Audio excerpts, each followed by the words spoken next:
Alright, hello there, you beautiful bastards. We're back, and we're better than ever. Okay, this music is loud as hell. I'm turning it down.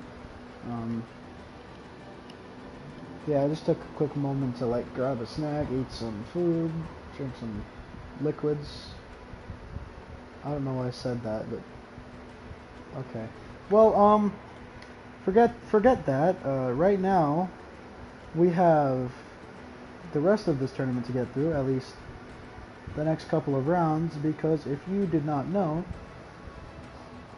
in this one, we're going to be focusing more on losers bracket rather than the winners bracket. Whereas, because sure, winners had a lot of sets and so did losers, but in this bracket, we're looking a lot more at losers, and that's kind of how it'll be for the rest of the tournament. Same with the top 8 stream. Because in this one, we have round 3, and then we have the semifinals, and that's it. On the other hand, we have to go through top 12, which is 8 sets compared to 6.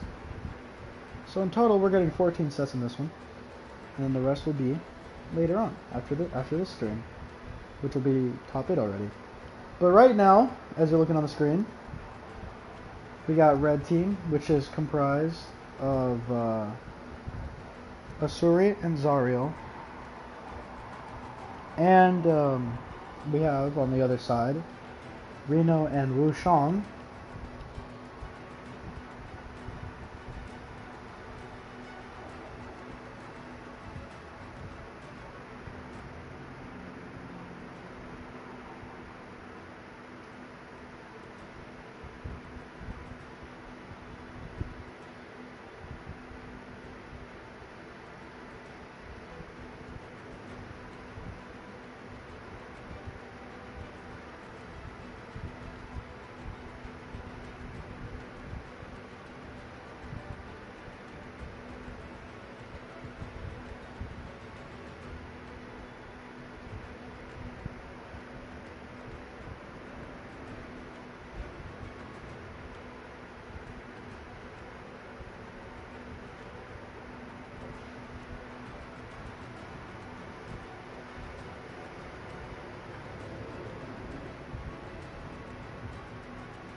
No, I'm sorry. This dude just said playing Michael Myers is more interesting than playing Sadaka. And he calls her mid. Like, bro, how is playing an M1 killer with the exposed status effect as his ability, and he can worry people for free without any, like, literally basically takes even less skill. You just really have to stalk people to infinite tier 3. Like, you just need 2 add-ons and you can win the game in like 6 minutes. That's fun. Compared to actually using your skill playing a killer. Like, yeah, slugging is seen as a freaking, piece of crap strategy, but it's not as freaking gay as you not even being able to play the game. Oh yeah, these guys did 3 gens while I stalked them and then I destroyed them.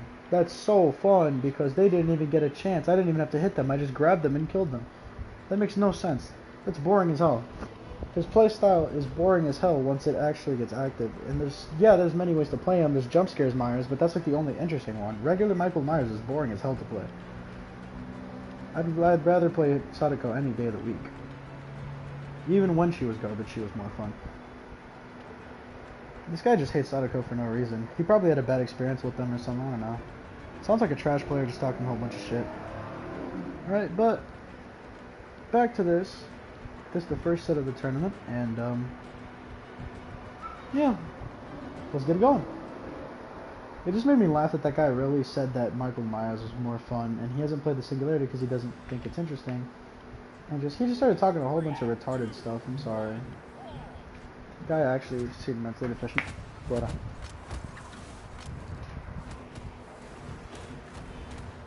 oh, okay. So far, a pretty good game.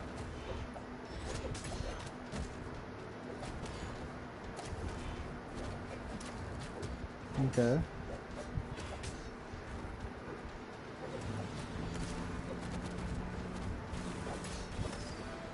What a sig from Zario.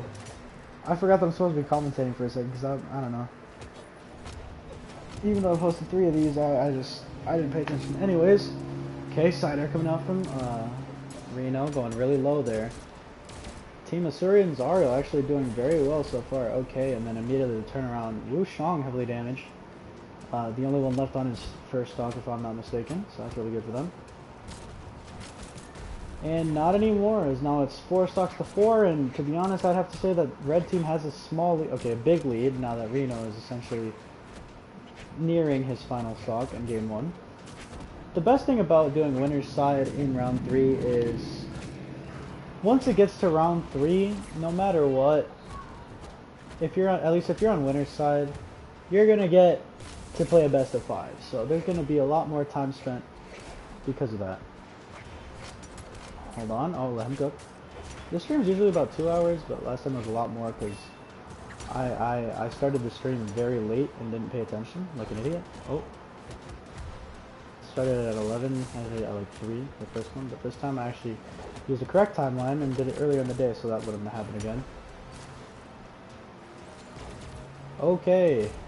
This side, that was just for pure toxicity, and Zario makes it back. The cider kicks him out. Just like that, Wu Shang's back to being the last one on that second stock. And so far it's a very fairly even game. Nothing too hyper aggressive, nothing too passive. They're kind of, both teams are kind of warming up, but they're cooking. I mean, Asuri definitely feeling a lot more warmed up. As actually Wu Shang was down the entire time, and now Wu Shang is out, and now it's just up to Reno, who can't even get past these recoveries. Gets the ground pound, but nowhere near enough, as Zario's only like light orange. And that recovery will be enough, and just like that, Asuri and Zario taking game number 1. Asuri with an incredible game of 650 damage, 450 damage taken, and of course Zario being an incredible supporter with 540 damage by himself. The only one that I would say played subpar, ironically, was Reno. The survivability was good, pretty much nothing else was.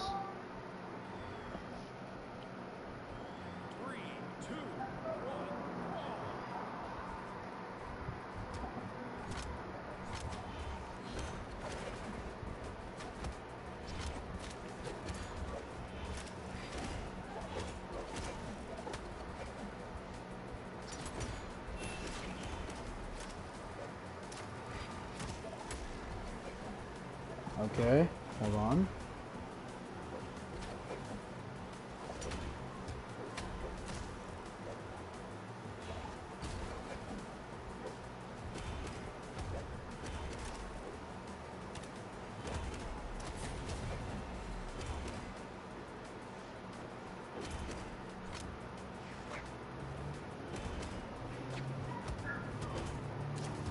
Oh. Okay. Nice. Can Reno make it back though? Reno does make it back. I don't know why I got okay. I gotta wig myself up, bro. I'm falling asleep here on the commentary. Okay, Reno getting sent all the way up the top left. Not enough to kill him yet, but it's getting there. As you see at the side sig being able to take out almost both of them. Considering the incredible showcase they showed against Ezio and Red Raptor, this is definitely a little bit more of this on the subpar end from the blue team, as we see, you know, 5 stocks to 5 I think roll around. That cider will almost take her out. Reno being able to use his survivability to its maximum right now. As he lives, oh, but unfortunately Wu Shang doesn't. That's 4 stocks to 4, and unfortunately that's not great. Okay, so that's even worse. I don't know. Wait, how is she dominating? It must have been Wu Shang, because that makes no sense. That or Reno, I don't know.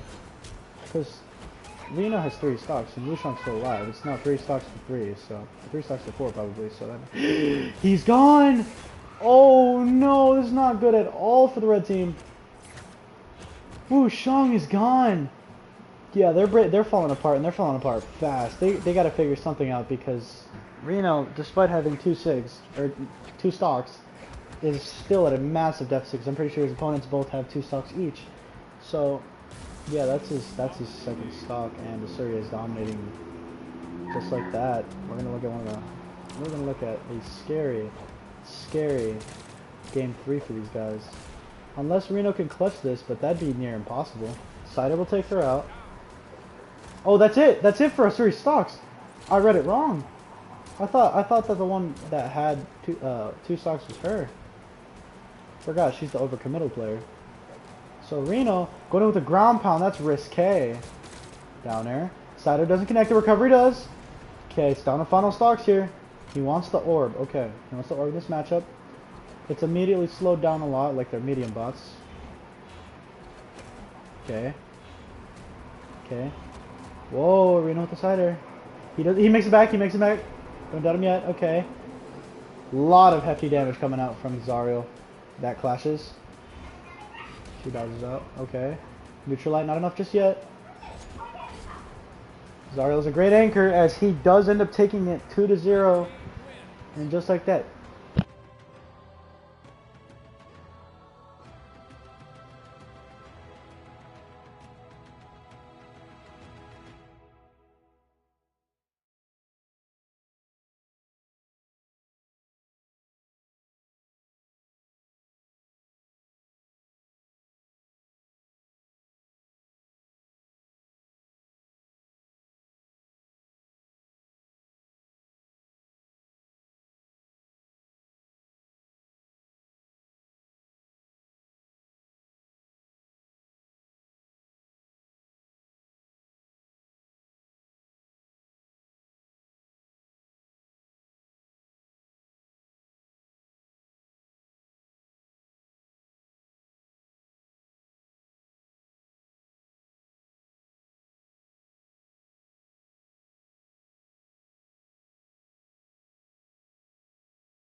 Oh, I had to freaking yell at a little kid because little kids are little kids. That's great.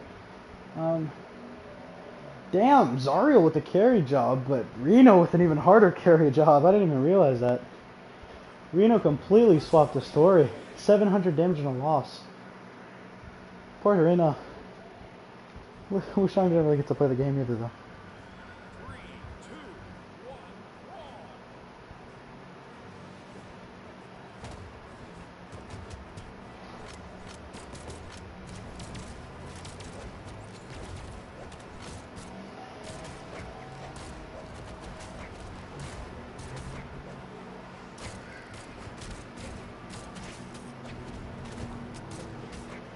Alright.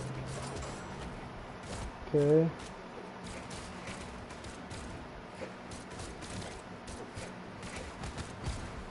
Hold on.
Oh, my mic was muted. I'm an idiot. No. Oh, I was spazzing out. My freaking mic was muted. Oh, my. Oh, that ruined everything. That ruined everything. All of my emotions. Bro, look at their health. Look at their damage. Look at the turnaround from Reno and Shang. No. No. It was great. It was an amazing set, but my mic was muted, so you couldn't even hear me this time.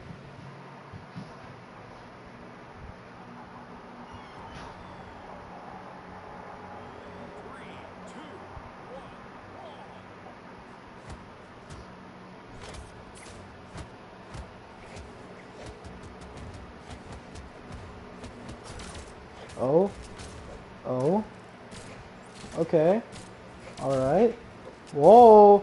Oh, the last blast saving him there. Okay, Reno's playing a little bit riskier than usual. Now, on the other hand, I don't know what Shang's doing, but hey, I'm glad they won a game. The momentum is back in their favor. Can they reverse 3-0 is the question. The ground pound sends her far off to the right. And he gets her because of that! Wow! That's insane! Who's wrong with the downer because of that? Wow! Oh, and he gets it by the down sit. Oh, and then Reno gets it by a side sit, but he gets saved by... Oh, he got saved, but then immediately got hit by another one.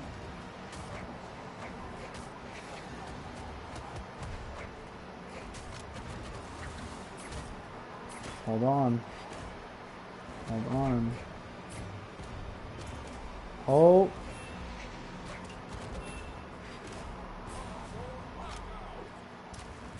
Okay. Hold on. Wait a minute.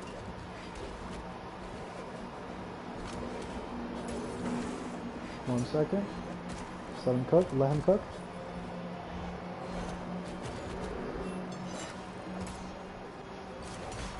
Oh. Reno losing his weapon there is very unfortunate.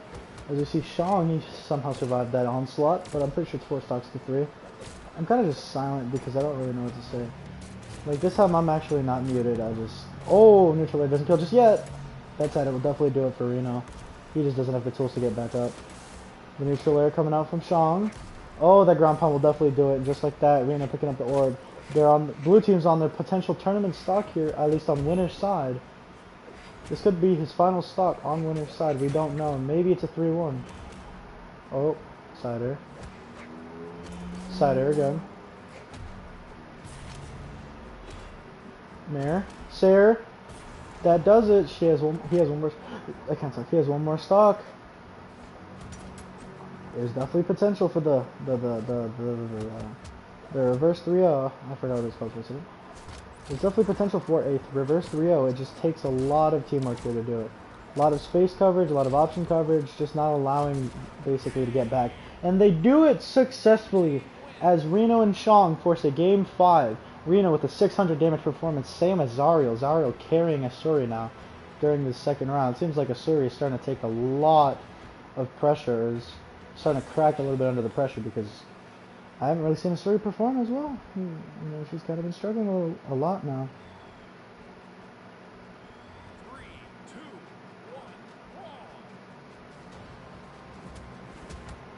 1, Okay.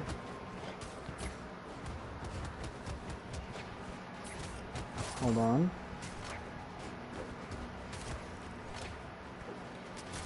Neutral air, okay. Whole bunch of simple connections coming out from both sides, really. Nothing too crazy. It's just very close matchups. Right now, Asuri being pressured up at the top. Question is, can Asuri wake up in this game? Because it seems like whenever she's doing good, the game, like the squad wins. She doesn't have to be doing like as elite as she was in the first set, doing like 500, 600 damage a game, but when she's playing good, they're doing great. That's just how their sets have been going. Zariel, of course, when he does amazing, then there's no need for her to do great. Of course, at this point, amazing is 700 damage and higher, because 600 damage is standard for one player on every team that's won at least. Like we have teams like Caspian, he averages 600 damage. Plague Knight averages 5 to 600 damage. Azoth averaged 600 plus for sure, like 650 damage. Bro, he had like 2 games where he had sub 400 damage, and the rest were like 500-600 damage. And then he had a 600, 700, and 800 game in games all in one set. Like that, yeah, it's an absolute force. Oh, neutral air, doesn't get it. Ground pound. Looking at the Reno right now. Oh, the recovery does it. And Asuri now putting the pressure on her. She gets... Ooh, she's right off the edge. They allow it. Oh, but he gets interrupted. Great save there. Now they're starting to put on some pressure on Reno. Reno could be going down to his final stock here before Asuri does, actually. Cider, that might do it. No, they back up. They backtrack. No side sig, nothing coming out from Reno as that just takes Asuri out. And now she's on final stocks. This is not looking so good for the red team. As the red team loses their best player right now, and it's just a 1v2 at the top of the map. They can keep her up here. They can probably do something. Reno getting hit. Oh, and that's it. The neutral air. Reno and Wu Shang complete the reverse 3-0. They completely shut down Zariel right as Asuri stepped up, but it was too late. And for once, we have a very even set, or a very even game between these two. It's not Reno or Wu Shang doing great, because they both did. And, well, they both were rewarded, as Reno had 480 and, you know, Shang also had 480. 8 damage difference between the two. An incredible set. I still wish you could have heard my pop-off in Game 3. I was so happy. But that upset is complete. Now we'll see Asuri and Zariel after choking that massive lead in the losers bracket later on. Now then, for right now, we have Bothalla. And we have Orion. I have to remember where he was at for a second. And then on the other side of Bothalla and Orion. Oh! Ah! It's this matchup. We have Ember and Zol on the other side. Oh! It's these two teams. I kind of feel bad for Ember and Zol because there isn't a lot of team combo focus. Like, there isn't a lot of team combo, like team-oriented duos in this. But like the ones that are in winners bracket are in winners bracket for a very good reason, and it's because both of them can hold their own. As you see, just Orion laying down the pound on freaking Ember, up until he picked up the weapon, and then he loses his stock. But yeah, before he went and picked up that weapon, he was handling the absolute hell out of freaking Ember. It was actually really crazy. He did like 300 damage. He did like 150 with just unarmed, just like alone, and Ryan getting the kill there. Yeah, these are two fairly even teams. It all just comes to like the outliers are really between Orion and Zol. Which one of them will do better individually? And so far, Orion doing really good, but Volkov also doing really good. Wow. Oh, and Ember loses her stock. She's on final stocks in game 1. That's not good. We have 4 stocks to 4, but unfortunately it's 3 stocks in 1 now. 3 stocks to 4, 2 stocks in 1 versus 2 stocks in 2.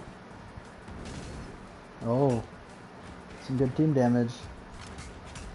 They can really just pretty much win this game by just taking out Ember right now. If they hyper focus Ember, then this game's pretty much just won.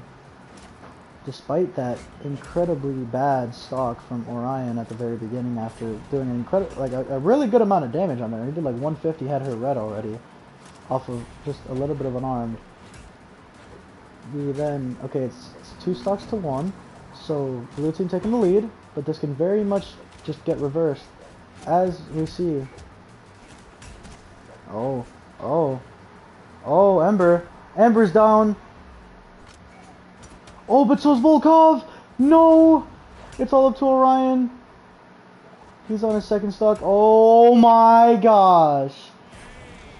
That's it! My bad, last stock. That was the greatest kill I have ever... Bro, recovery off the back into a downer. He didn't even bother moving. He knew that would happen. Zol with an incredible way to win that game. Oh my gosh, Volkov did not pull his weight. Nowhere near. Ember somehow pulled her weight. So yeah, I told you, individually, it really just matters between Zol and Orion. Because usually Volkov and Ember are consistent. The other two are the ones that you need to like really focus on.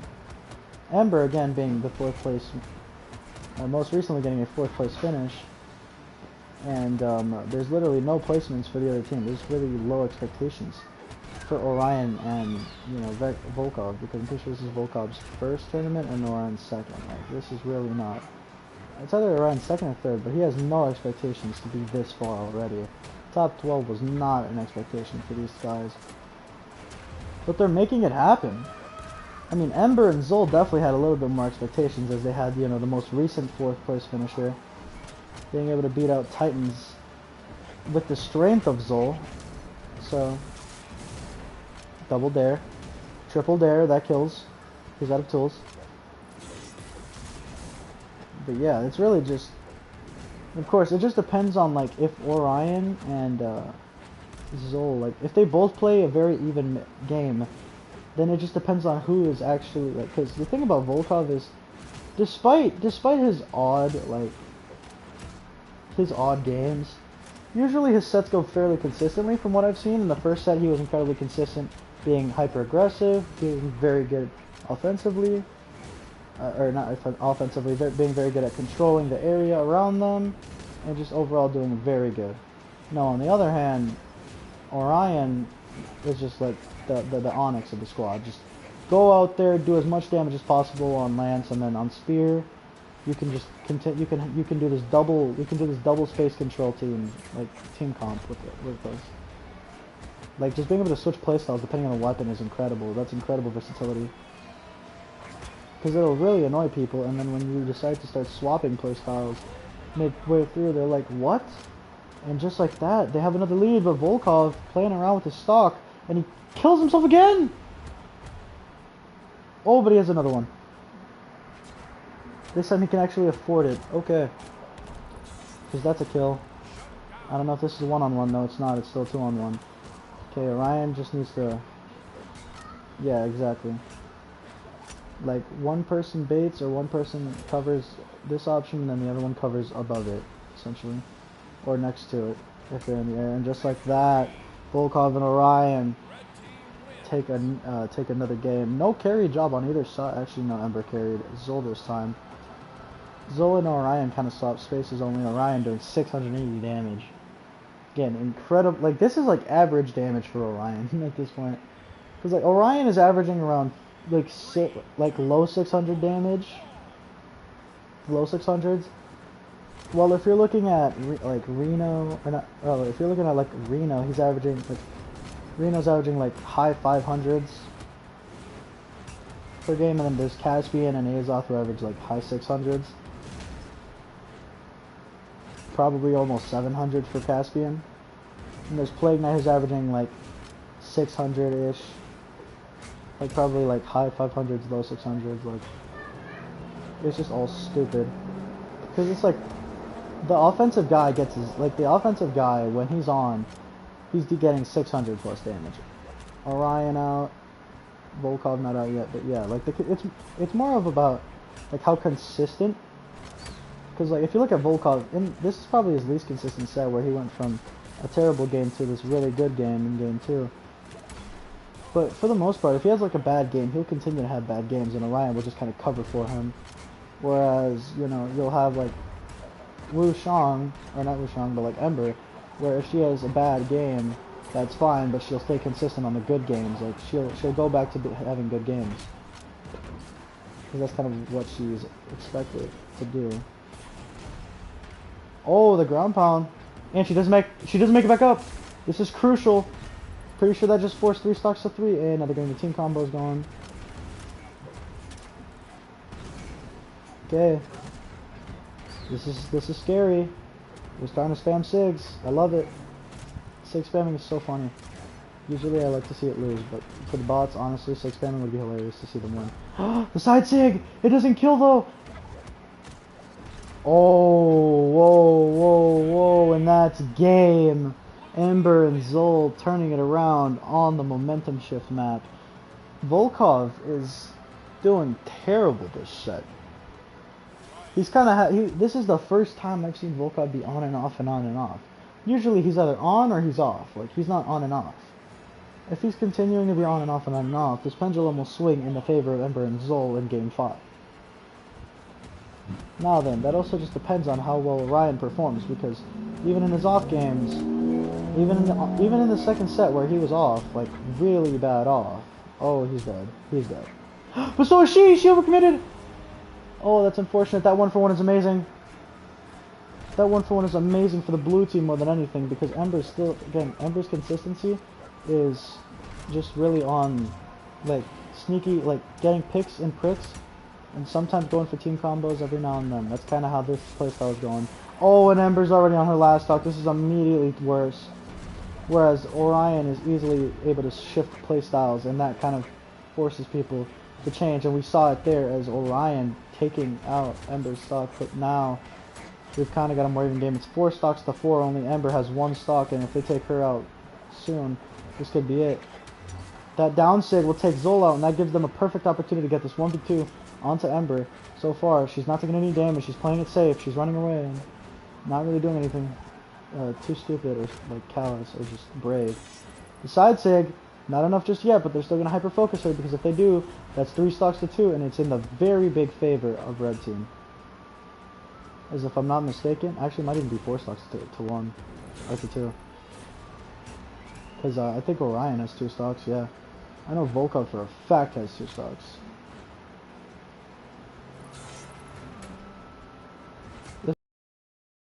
Like I'm telling you, like Volkov will have one really good game and we'll have one really bad game.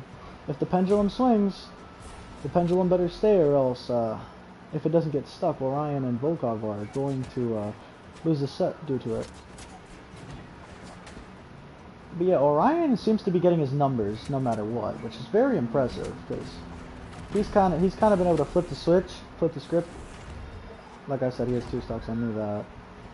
But yeah, Orion has been able to flip the script completely on his very bad game, but the issue being that the consistency of the team is kind of like, the backbone is kind of not backboning, you know?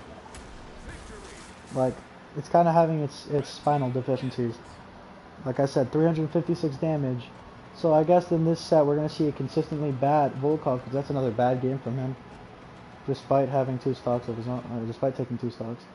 Whereas on the other hand, We'll see Orion, 614 damage. Incredible, really good game for him. Pretty average game for him, to be honest. Ember, for the first time, not being as consistent, of course. You know, very quickly being dealt with by both players. And Zol doing barely enough to pull his weight in terms of average damage per game. Zol, somebody who averages roughly around mid 40s, 400s. Like 470, like 460, 470 is now probably dropping a lot due to these subpar games from this set.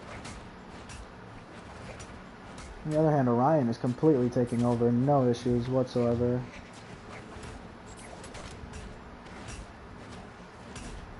Oh. Side air into a downer, very good move there. Oh, Ember makes it back. Side stick takes her off the side. What a good move from Orion there. Perfect spacing to hit it too. Side light. No sir, no stupid tools. We want to prioritize winning this fight, considering it's a game 5 already. Isn't this the second game 5 we've gotten? That's incredible. Oh, and the blue team taking a lead. Like I said, this pendulum swings in the opposite direction. Wow, what a team comp. What a team combo there. Unfortunately, Orion was not. Oh no, Zola's going off. He's going off. Oh, but he overcommitted. This is their perfect time. Try to get as much damage as into Ember. Maybe even take her out. That'd be very good for them. They can't do it. She's flicking around the air too much. Playing it smart. Oh, he still has recovery. No, he doesn't. And just like that, it's his final stock. Orion definitely feeling the pressure. Volkov. Oh, Volkov able to bait. The down air. That's enough. That's enough, but Volkov saves her! Volkov! Nah, Volkov got paid. There's no freaking way you sell that. You let her go down and you keep moving on through the bracket, I guarantee it. He still gets the down sig, but that was extra damage that was super unnecessary to have. Makes it back. Oh. What a dodge, okay. Orion still trying to make it back. He gets taken out, and it's all up to Volkov of all people. This man is generationally bad right now. They're going down to the loser's bracket in my eyes. I don't think this is too much pressure. This is too much pressure. Say Volkov tries to clutch something out here. He completely croaked by taking himself out. And the dumbass took himself out and frickin' saved that whore. Like, if you wanted to kill yourself, that's fine. Don't frickin' save her. Frickin' idiot sold the whole set. And this time he did more damage than Orion because Orion got absolutely manhandled by Zol every time they fought. But yeah, Ember's consistent, good gameplay also helped out a lot. Nah, man. You can barely say that he pulled his weight in the last game because that was 400 damage. Like, the bastard completely choked it, man. Ember and Zol are incredible as a duo. I'm sorry, but they're moving on even further. They're going to winners semis. Like, they're guaranteed top 6. That's stupid.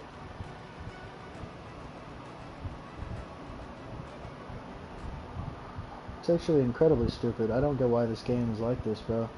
Dude, why can't the bots just leave it a freaking alone, man? Fuck off. I get edge guarding, but like, bitch, don't ever neutralize it. Any other fucking move would have been fine. Any other move. And then you go and choke. I already know Orion's getting a new teammate. Doesn't matter if they win this tournament. They're getting a new teammate because that is disgusting. That is disgusting. That was the worst performance. That's a poor performance indeed moment right there. And we're about to get into this. Oh no. We're gonna get into the 3 seed facing off against Mirage and Onyx here. This is gonna be interesting. Cassidy and Sentinel are absolutely disgusting. Absolutely disgusting. I really wasn't expecting them to do as good as they did, but they did even better than I expected. I was expecting maybe like a second round exit. No, they're still in here. And they could even force a 4th round. They might even force top 6. That's crazy. So like, yeah. And immediately we're seeing Cassidy just not allow Mirage to play the game. Of course, it's a fairly even one though. It's a fairly even matchup. Sentinel's out! Onyx with the ground gauntlets able to take him out. And the recovery to take... Oh! This is a great game coming out so far from the... from this interesting team comp of Boomy Snowy. Uh, 2019 1v1 Boomy versus 2022 Snowy. Oh! He overcommitted! Sentinel is down to his final stock here in game 1. That's going to be crucial, as it's 4 stocks to 3 thanks to that. Oh, that's not good. They really just got a hyper-focused Sentinel, but that's going to be difficult because he has both hammer and katars. He has a weapon for both situations. Oh, whoa, Onyx, you good? Okay, recovery. Disarms, neutral air whiffs. Neutral air to take out Cassidy. Now they just gotta siphon it. They just gotta hyper focus this man, and he's dead. Ooh. Oh, but Onyx missed spaces. That's bad, and it's 2 stocks to 2. Cassidy is still forcing this game to be good. Oh, but that's it. They got the 2v1. Oh, but Cassidy's got the blasters. Able to just push them even higher. Oh, that ground pound is risky. They're just kind of covering each other's sides. They're focusing more on covering each other's, weaknesses rather than covering her options. It is kind of working out though. Sider doesn't take her off yet. The neutral light to set up the recovery, and Mirage and Onyx take game 1. Wow, Mirage playing the best there out of all 4 of them. Cassidy right behind, and then Onyx. Sentinel surprisingly didn't play that well. I say surprisingly because pretty much every time I saw him, he was kind of doing a little bit of damage. He was dishing out a little bit of damage, but I guess I only saw him like 4 or 5 times because he really didn't do that much damage. He did like 300. It was in the 300s, not actually 300. That'd be terrible. That'd be generationally bad. That's a generational chokestorm right there. I would drop my teammate if he dropped 300. Unless he dropped like a 600 game after, but that's not looking like what Sentinel's going to do because Sentinel is getting absolutely manhandled right now. Oh, but Mirage, she's also close to death. All 4 of them actually close to death. That side sig does it. The ground pound does it. The down air does it. The ground pound doesn't actually. Yeah, it does. The down air will do it for sure though, and the neutral air takes away all of her options, and just like that, we're down 4 stocks to 4 in a very even game. The only difference being the 1v2, and right now it's not even a 1v2, it's just a 1v1 between Sentinel and Mirage, and so far Mirage is losing it 100%. Oh my goodness. Sentinel putting out the damage onto the Mirage. Oh, Sentinel usually not the one doing the damage. It's been mostly Cassidy kind of just carrying the load here. Oh. Okay. Go ahead, sir.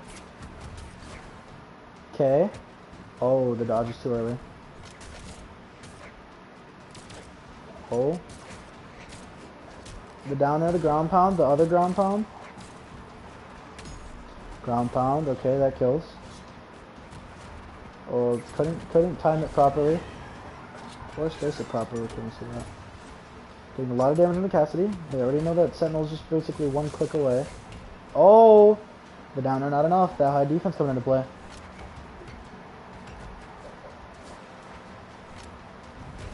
Picking up a weapon is kind of dumb.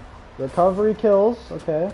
So just got to hyper-focus Cassidy. She's fairly damaged, a lot more damage than Mirage. And that is very, very big for them. Great team. Looking like they're going to take a 2-0 lead so far. The neutral air will do it, and just like that, 3 stocks to 1. And it's just a whole bunch of team combos, sneaky moves, and just simple maneuvering that has so far put Sentinel into the red and probably putting him into the grave. That will be the sider that decides it, as he has no more tools. Never mind, the side sig comes out, and Mirage and Onyx taking a 2-0 lead. Sentinel immediately changing the narrative. Unfortunately, Cassidy had to sacrifice for it because the other two, 600 and 570. So, yeah, you're going to have to put on a lot more pounds because Onyx and Mirage are doing incredible. And this time, Mirage is doing this. Mirage is still playing space control.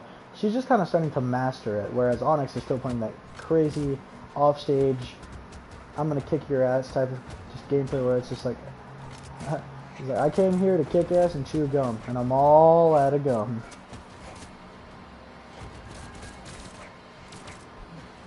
Like, he's on that, do you feel lucky, punk?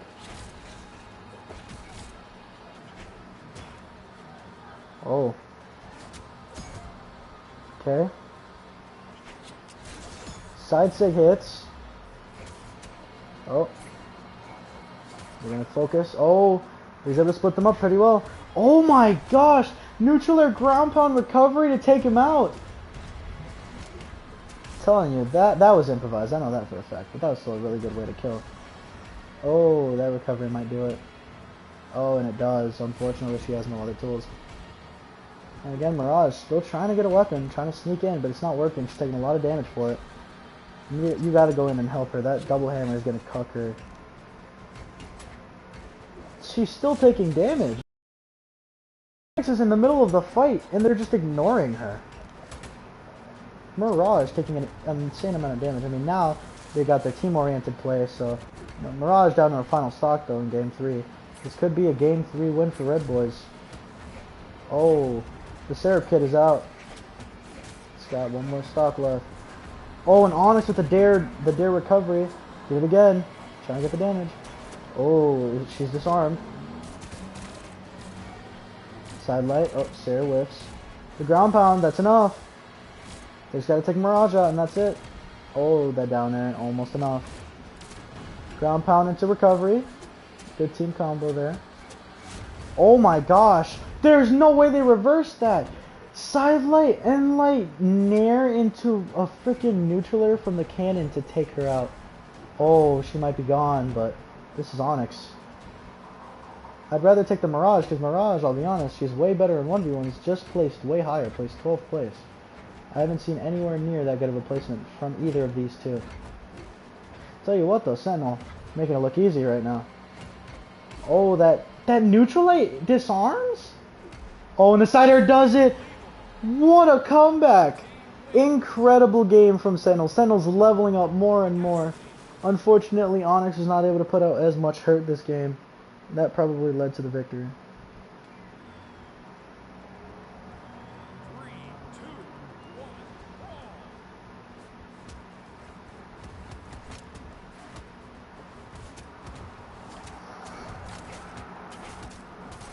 1, What a freaking thing.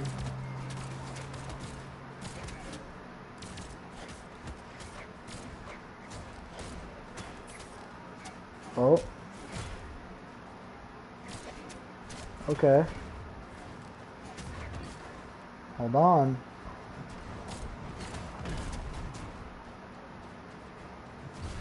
Down air, that takes her out. I don't think they want a game 5, baby. That's a downer that will take him. That's a downer that broke the camel's back. That will be enough. Trying to secure it just in case. Smart. If he tries to get cheeky with like a dodge or something, just hit him with it. Okay. Downer whiffs. Side air. Oh, the D-light only hits the Sentinel. Very unfortunate. Oh, side light, D-light. Ground pound. Sentinel also getting hit heavily now. Sentinel not really doing a lot of damage. The neutral light might be enough by itself. It won't be, but the cider definitely will kill. Oh, he made it! He made it back! Oh, and the Mirage gets taken out. That's very unfortunate for the squad. But that's fine. It's 4 stocks to 3 right now. It's not the biggest deal in the world. Okay. Okay, ground pound. Mirage taking a hefty bit of damage already. Okay, Sentinel makes it back. Gotta take Sentinel out right here. I mean, he's dead, so that's good. Dare. Sarah doesn't connect. A lot of whiffed attacks. Okay, initial air recovery.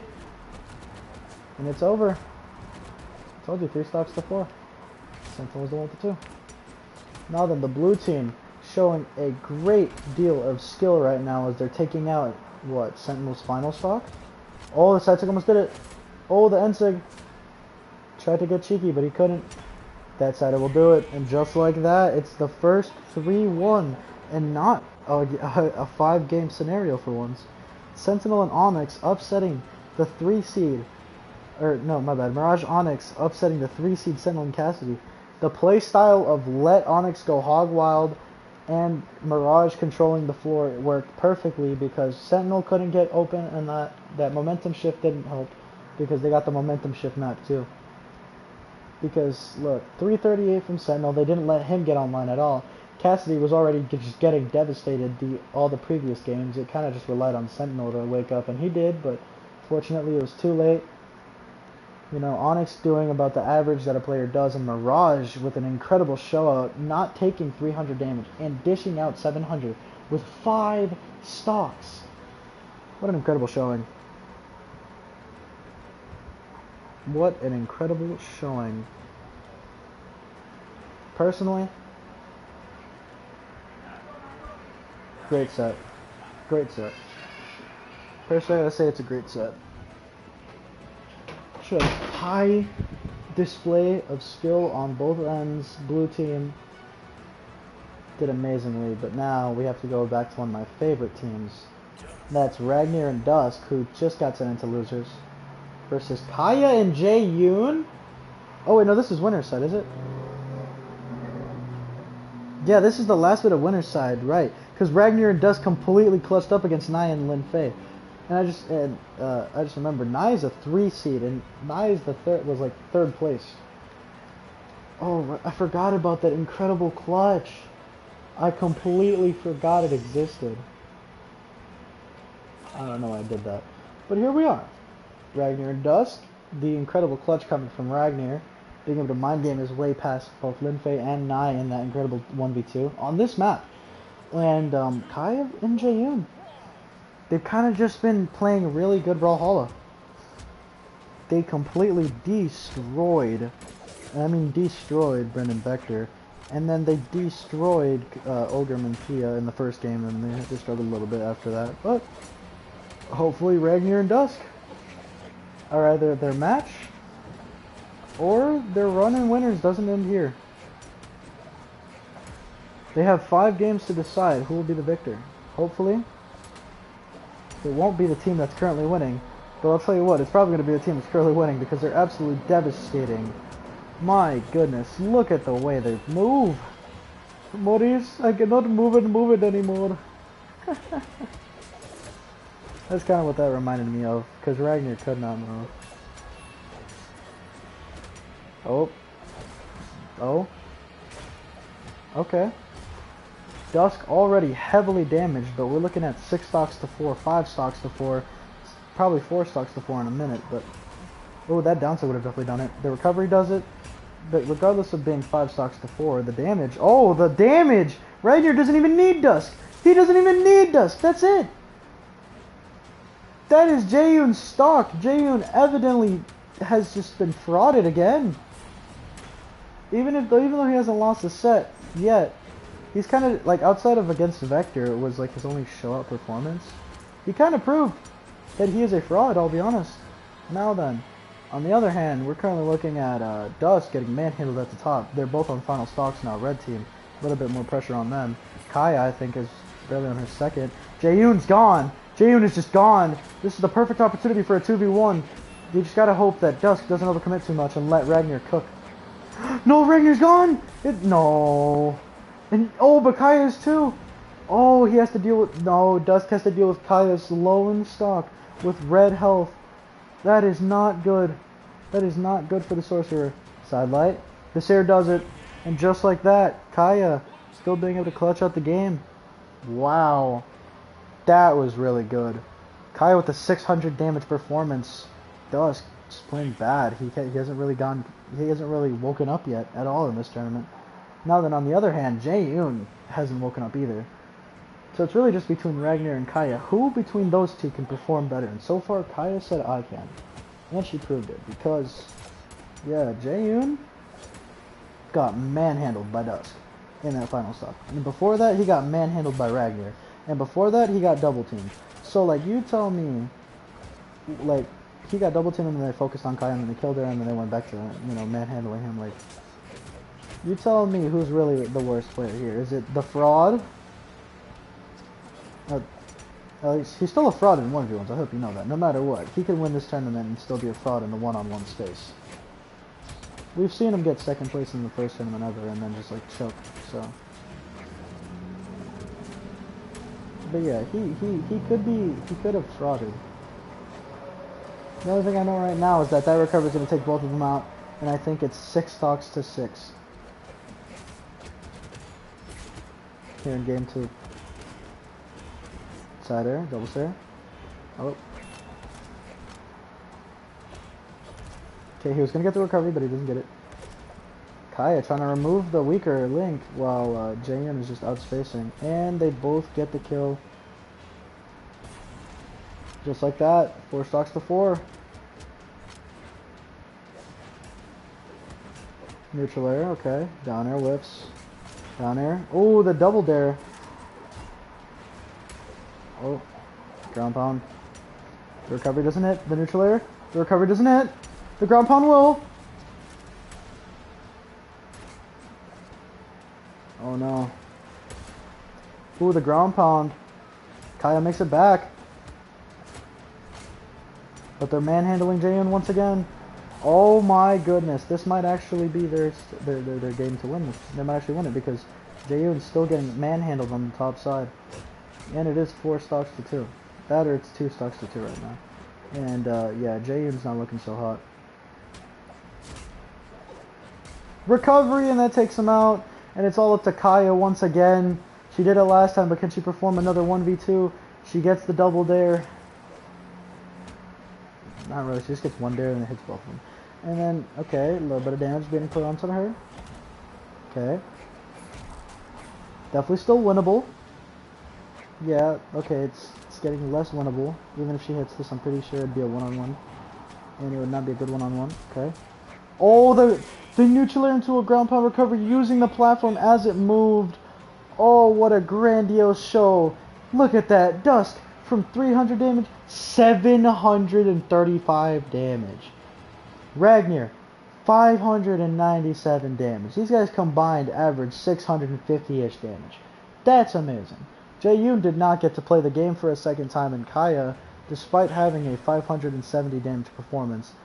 Or 13, one of the two. 513, I don't know. But despite having a 500 damage performance, unfortunately could not win due to not having any support from her teammate, essentially. And we're going to small enigma for game 3. So far, this is the most even set, though in reality it could have been a 2-0 right now. We could have been looking at a set deciding game, but instead we're only looking at who's going to take the lead into game 4. Oh. Oh, Kaya. Kaya's starting to waver a little bit. That ground pound disarms. Cider. Again, Ragnar just completely destroying and not allowing. He's just disallowing, like, Jaehyun from playing. Jaehyun just is not allowed to play as long as Ragnar's fighting him. And on top of that, Dusk manhandling the absolute hell out of Kaya was very impressive. Just in complete control. It's just, they're kind of just in complete control when facing, like, in one-on-ones. Which kind of makes sense, because they're both top-tier one-on-ones. These guys have both proved it.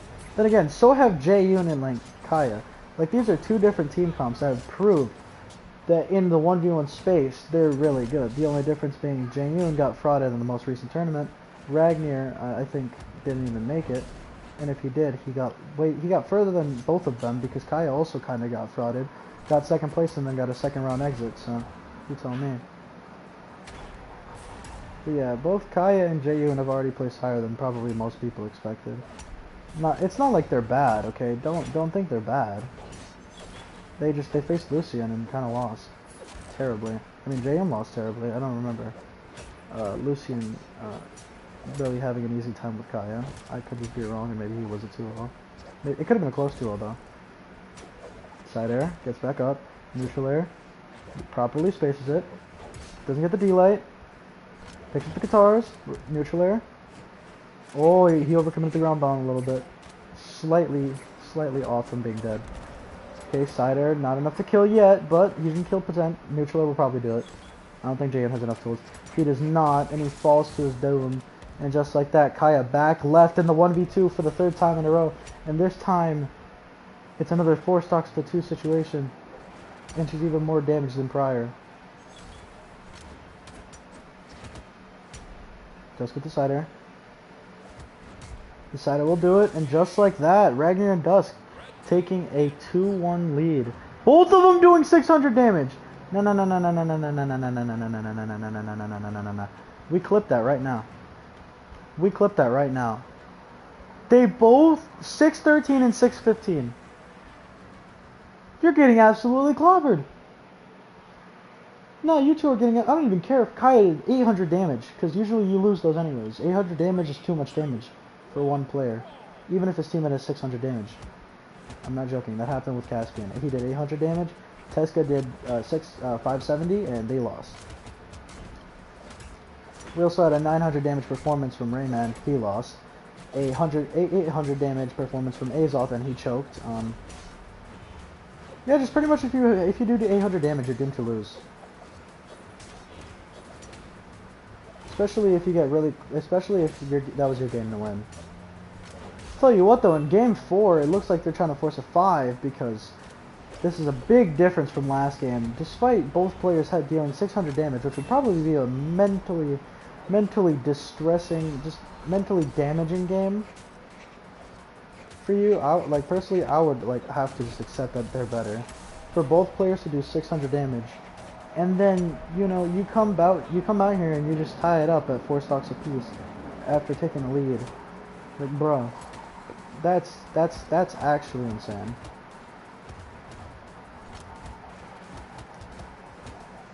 I mean, so far, Red Team still has a great lead, so it's not like, Red Team's completely getting momentum swapped. It's still a big lead for, Red Team. The lead's starting to diminish a little bit. Neutral air, doesn't get the D-light, gets punished. Oh, the dare whips. Oh, what a dodge. Ground pound doesn't hit. Gets reversed. Down air. Recovery does not get anywhere near him. Down air again. The ground pound will do it. But yeah, Dusk immediately swapped over and locked in, doing 600 damage, I think, in back-to-back games. Kai also doing 700 damage in a win. So it's a lot of great stories right now coming on. They're both heavily damaged, but they're both just getting everything they need onto JU, and he can't get a breather because of the pressure that they're applying. That'll be the stock for sure. What a nice team combo to do it. Oh, yeah, Dusk get in there. Perfect. Dusk down there so that they can't keep approaching him. And Jaeyoon's heavily damaged, but they're focusing Kaya a little bit more. Probably because they're like, okay, yeah, we can probably get Jaeyoon out of here at any time. We just gotta dish damage out. But right now, it's not looking good for Dusk on this final stock because he is very close. Oh, but the recovery takes Jaeyoon off the side. And now it's another 2v1. Oh, the down sig. The downer keeps him down there. Oh, the save! The save! Oh, that's gonna kill, but it's even. Ragnar looking for anything that'll kill. The ground pound. Ooh, not enough just yet. The cider! Not enough! Silent air, okay. The cider will do it! Ragnar with the incredible read for the cider to win the set. 765 damage coming out from him. 500 almost from Dusk. 700 damage coming out from Kaya. And Jaeyoon 602. These are the games I love to watch. Everybody had an incredible amount of damage outside of Dusk. But Dusk didn't need to because Ragnar had enough damage to split for almost 2 people. This is probably the most damage I've ever seen out of this is just an incredible display. The only higher damage game I think I've seen was 800 damage Caspian, 570 from Cross or Teska, and then I think Queen Nai and Lin Fei both had Queen Nai had 600 damage. Lin Fei, I think, had 600 damage. Wow, it's a 3-1 victory here. If I can look at, it was definitely Teska Caspian. Or no, Ada had like 700 damage or something like that. It was an incredible game. That's all I remember. Caspian had 800 damage and still lost. I think it was Mirage Onyx. Yeah, Mirage Onyx. He had 800 damage. Frickin' Teska had 570. This is the game that they almost won in a deciding game 3. Incredible game. Mirage had like 600 and then Onyx had 670. Jesus. And Ragnar and Dusk moving on past Kaya and Jaeyoon. So right now, who we have left, guaranteed top 6, are Reno and Wushang, after defeating Asuri and Zariel, who I thought would have won. Ember and Zol, after defeating Volkov and Orion, who I hoped would have won. Mirage and Onyx, who I hoped would have won, beating out the 3rd seed, Sentinel and Cassidy. And then Ragnir and Dusk, beating out Kaya and Jaehyun just now. An incredible showing. What a read to clutch out the set. You gotta love it, man. And next we have Artemis facing off against... I mean, Artemis does the most damage, but it's not just Artemis.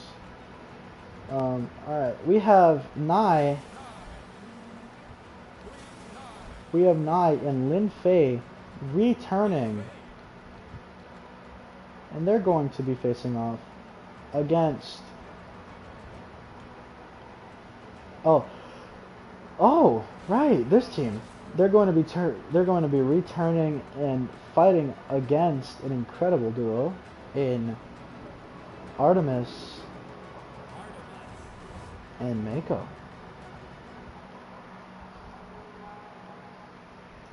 This is losers bracket now, so this is a best of 3 still. This is first to 2 sets, so for now.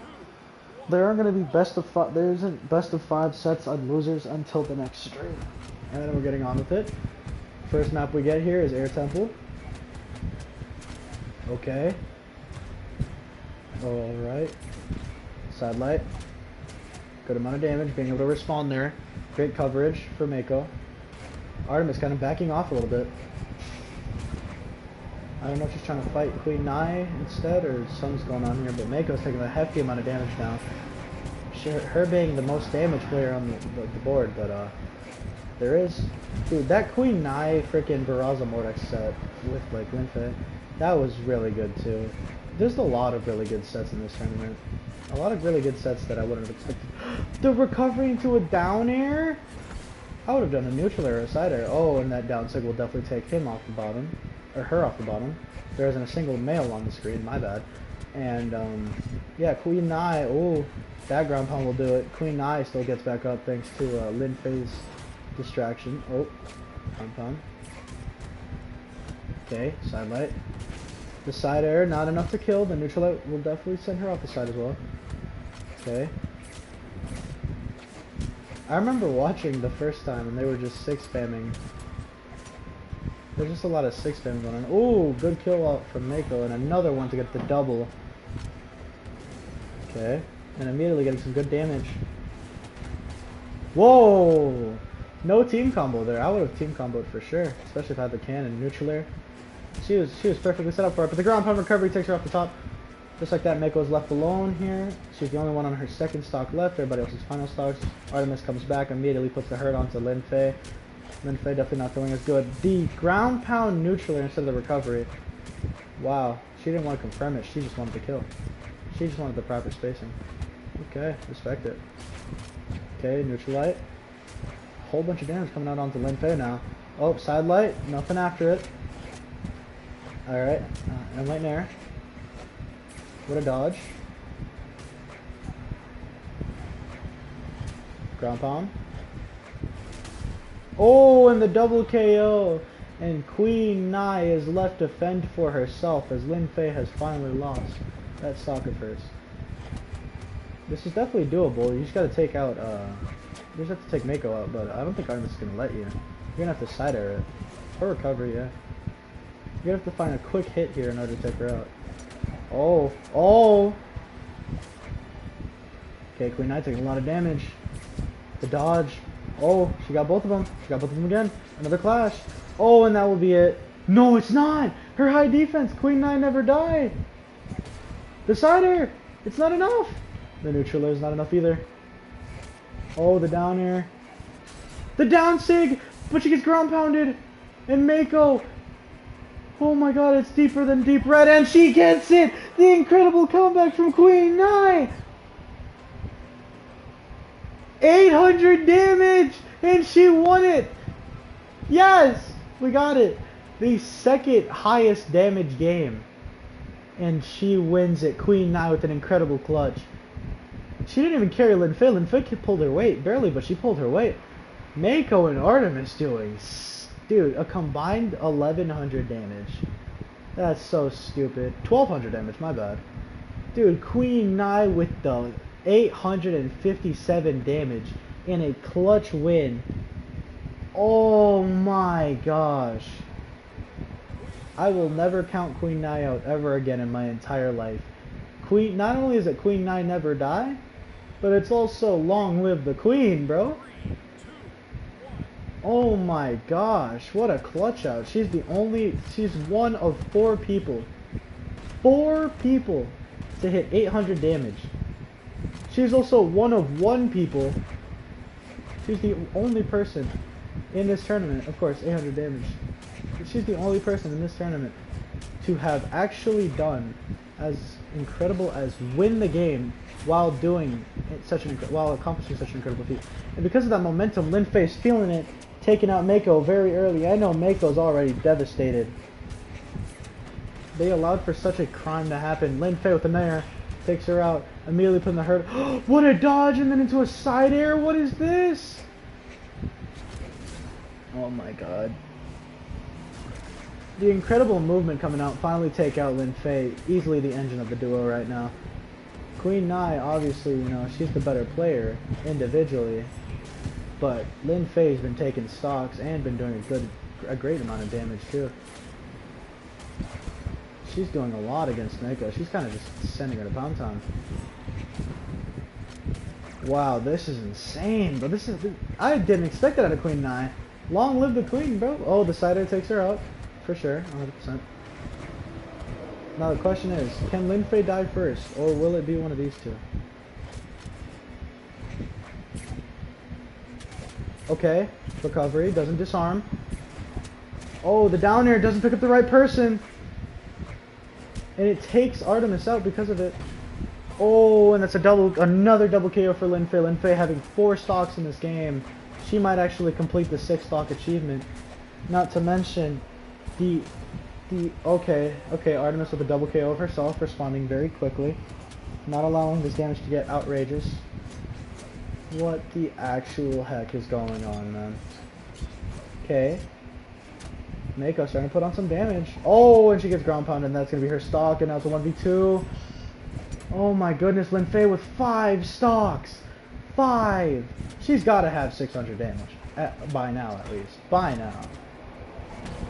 Oh, the team combo doesn't kill. Side air takes her all the way to the right. And the ground pound baits it. Yep. Lin Fei gets the 6 stocked kills. 651 damage. Queen Nai just playing stage control while she was like, yeah, Lin Fei's gonna go off now after that incredible clutch. She's not gonna let you down. Oh my god, you can't even hate it. Artemis and Mako are out of the tournament. That hurts me to say it, because I really did hope that they will move on further. But Queen Nai and Lin Fei are so incredibly amazing that I can't hate on them. I can't. I simply can't. Artemis and Mako exceeded their seeding, getting to the top 16. I respect them for it. What an incredible showcase. Just what an incredible showing of skill there. What an incredible display. And now we got Teska and Caspian. They're returning. Huh? I'm sorry, what?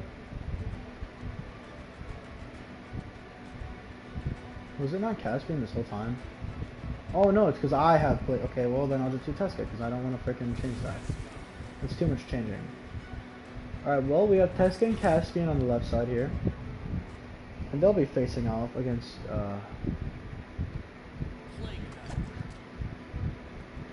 they'll be facing off against Plague Knight and Amethyst.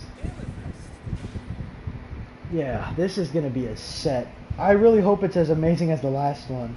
Not only did Queen Nai have the greatest comeback of all time, but we saw Lin Fei take all 6 stocks of the opponent in a completely confident, destructive game 2. Again, your back is even more against the wall once you hit loser's bracket still.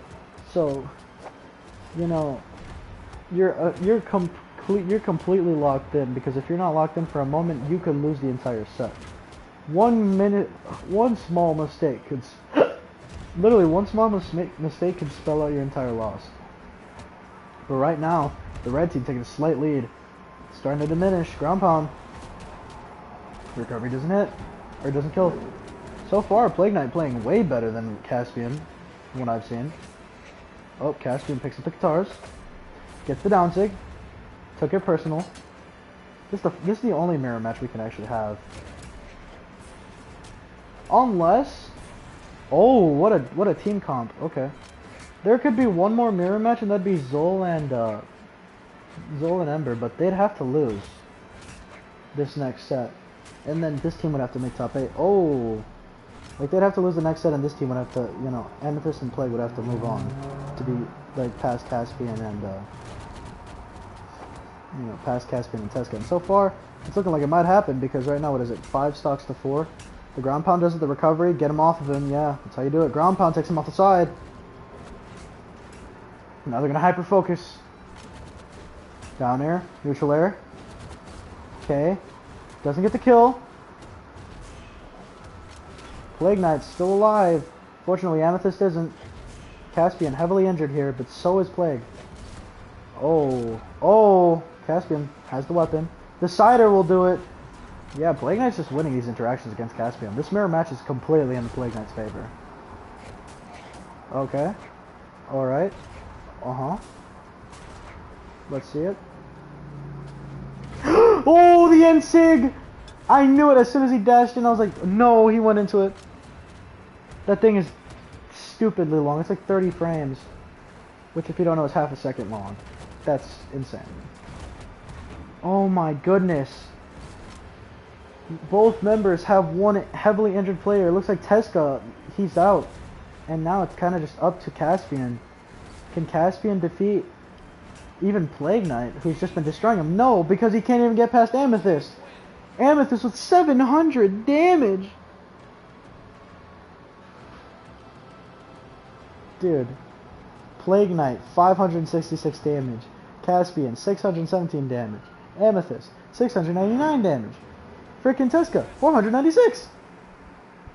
The lowest damage was 500 essentially. It was basically 500. It was right there.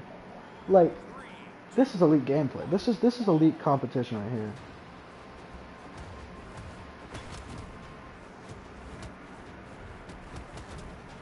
Today's Thursday, Friday, Saturday, Sunday. Sunday's the 30th, Monday's the 31st. Yeah.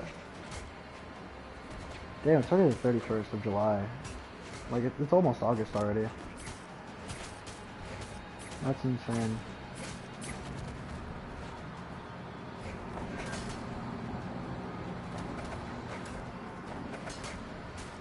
Alright, so that makes Thursday the 3rd.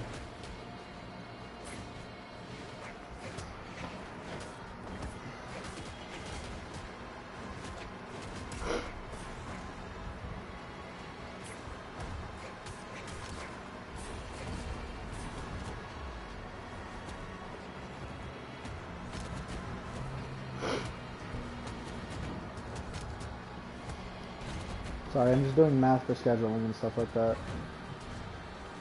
Not my school schedule. I don't have school until September, but, you know. Okay, and just like that, Plague Knight's down to his final stock. This could be a complete 180 from game 1, which was easily, handedly, Amethyst and Plagues. Oh, Plague Knight! Plague Knight, he's gone!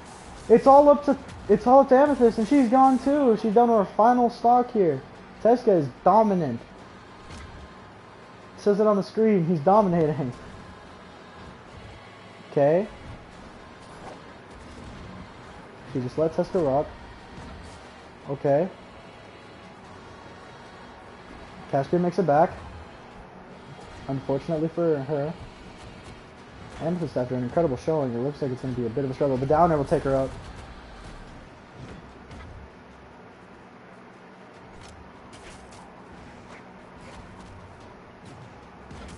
Oh.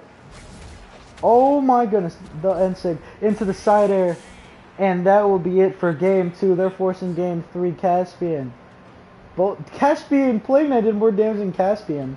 Plus it took more damage, but that's still funny. Amethyst doing 402. The highest damage by far was Teska. 531, completely dominant over everybody else.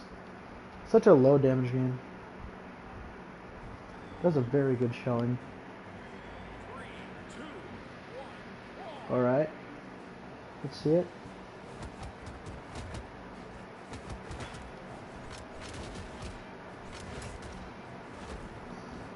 Oh my gosh.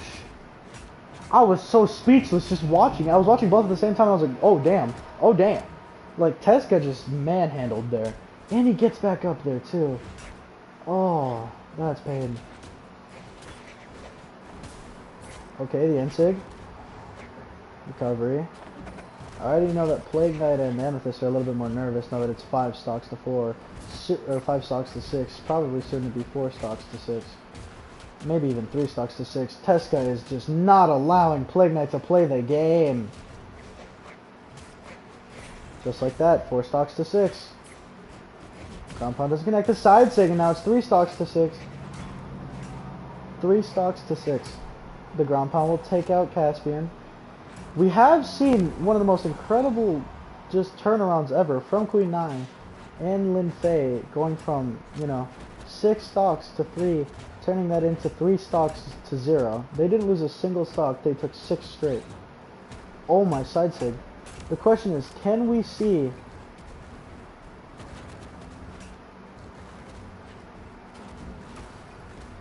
actually see that happen again? It doesn't look like it. They're definitely taking a lot more damage in these first stocks, and yeah, you still haven't taken a single effing stock. Like, take a fucking stock, come on now. Oh, if you want the dream to stay alive, but Amethyst just takes herself out, and it's down to Amethyst to reverse 6 stock her opponents. It's over. Caspian and Teska are simply too strong and too dominant, and they will be moving on. Because even if she played perfectly up until final stock, final like one last hit for both, like one player each side, she would still lose that. I mean, probably not with that kind of confidence, but like, you know, it's just you're not getting there. You're just not getting there, because look at you. You're not getting nowhere near that, and just like that, Teska and Caspian move on past Amethyst and Plague, who had overstayed their welcome. Next we got Fate and Lucy. Oh, 587. Wasn't possible. Oh, Caspian had 1 stock. Bro, I thought he had... Wow, I thought that they didn't die. I completely forgot Caspian did. Twice, actually. Wow. Okay, I'm stupid. Alright. We will not speak of that, and instead we will speak about this next set, because this next set pretty cool. Pretty gnarly and dandy. We got Fate and Lucian. And we got them going up against... Oh, no. We got them going up against Arcadia and Bodvar? That's going to be tough. Bodvar and Arcadia are easily so much better. After what I've seen, I don't even care. This is a 4-5 matchup in loser's bracket round 3. And Fate and Lucian are gone. Fate's gone. She killed herself. After what I saw Bodvar and freaking Arcadia clutch out against Azoth and Sidra, especially Azoth almost winning that game, I'm giving it 100% to Bodvar and Arcadia. Though I would say Bodvar could probably use a better teammate. I mean, not Bodvar. Arcadia could probably use a better teammate, because Bodvar, even though he barely won that, again, he barely won that while having essentially a full stock lead over her. Like, that was barely a clutch out. If I were Arcadia, I'd honestly team up with Azoth, because he showed he was better. He just couldn't get that final hit because of the pressure. Which makes sense. He was completely down, and he locked the F in and still almost won. Just like that. What is that? Final stocks for both players? That's insanely bad. Especially against Spear Hammer. That's a lot of damage that can be spread out very easily. Hammer evidently being one of the #1 weapons in 1v1s for the bots, at least in the bot meta. as it has taken 2 tournaments now. Same with Spear. Spear has taken 2 tournaments. Bo has taken 1 tournament. And Lance has, oddly enough, taken a tournament.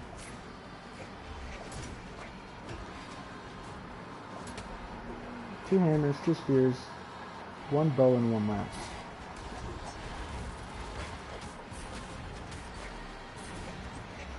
That could change. Maybe next month it won't be. I don't know. But all I know is that Fate's out of here, and Lucian is soon to be as well, because that's 4 stocks, or 3 stocks to 1. They are giving up. They're not edge guarding. Arcadia actually was, and Sig doesn't come out. And the ground pound will probably get them really close, but not enough because of that high defense. The Anseg will do it, and down to his final stock shall be Lucian. Really, really good display of skill, but unfortunately it probably won't be enough.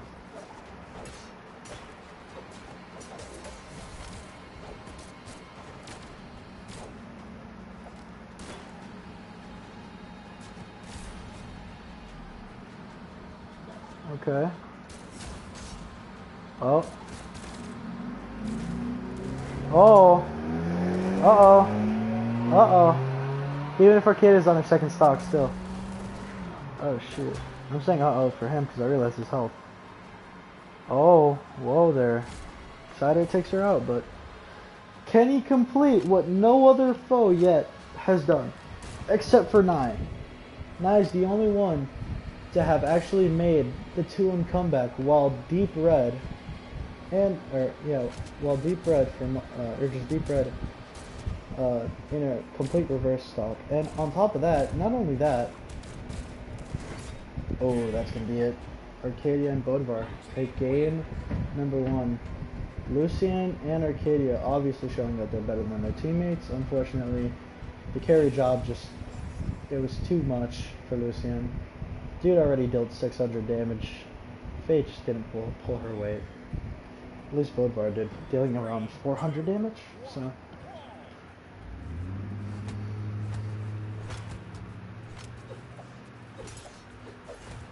Oh.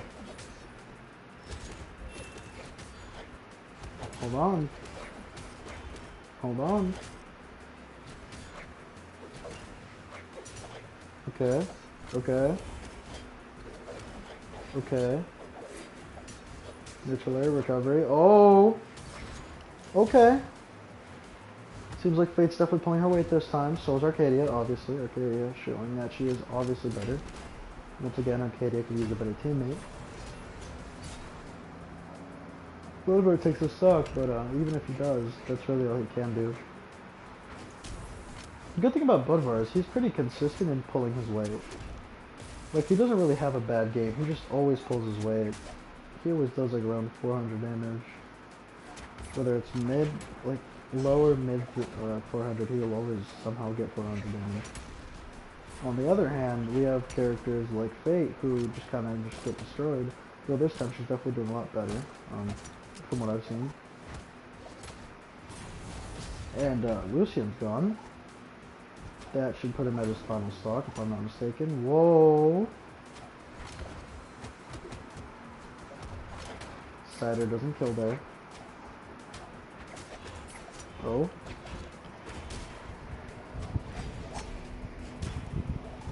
Hold on. Hold on. Fate at the top of the screen. Sending Arcadia to her final stock. Bothalla also on his final stock. Okay. Got a very interesting matchup here. Ooh. Oh, sending him very high off the top, of course, being, fresh on the stock. The neutral air takes Fate out, but she still doesn't get a stock to play with. I can't say the same for Lucian. I think he's done after this one. So he's just got to make the most of it. Arcadia choked it. Oh, and she gets him out of there. It's all up to Fate now. And Fate so far very much struggling to get anything here. Just can't really get anything, and I think that will actually be the curtains. It will, and Bothalla and Arcadia move on past the 4-seeded Fate and Lucian. And the last set of top 16 specifically. Wow. No 400 damage from either player. Yeah, look, Bothalla always pulls his weight. I don't know how he does it, but he always pulls his weight or even exceeds it. But yeah, we got, and of course, his running mate.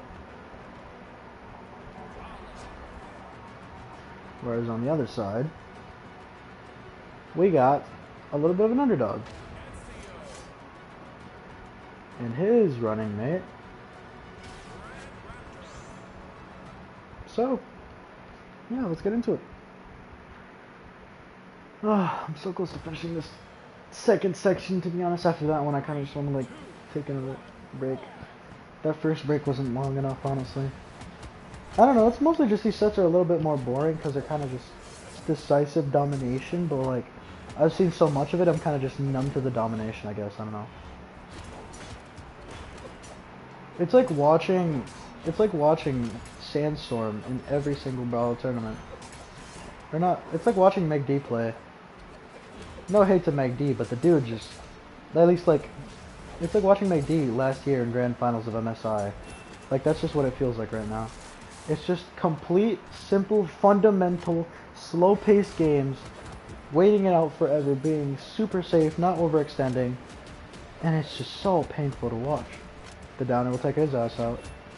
Never mind. Oh yeah, Thor's out. And Red Raptor also gets the other kill on Jala. And it's 4 stocks to 4 now.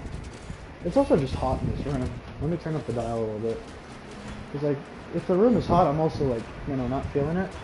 And Red Raptor gets the 1-for-1 on Thor. I would say that's a winning trade because he was more damaged 100%. Oh, and Jala's down too. No 1-for-1 needed. Just a clean, simple kill there from Red Raptor. Raptor going crazy nuts this time around instead of getting absolutely crazy nuts destroyed. Very interesting. Very interesting. Oh. Oh. Uh-oh. This is not looking too good.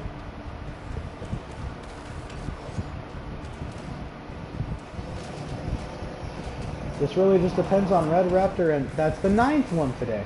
This really just completely depends on if Red Raptor or Thor can live longer. And to be honest, if Red Raptor lives longer, that's a big issue because Red Raptor has easily been the best player for his team, despite him being on his final stop. Oh, Ezio, don't lose. Don't lose this stop. We're forgetting about the edge guard. Thor picks up the orb, and he's out of there. Ezio left in a 1v2, and he's also on his final stock. Jala also on their final stock, by the way. That was a complete final stocks game. So they're playing. Oh, the recovery.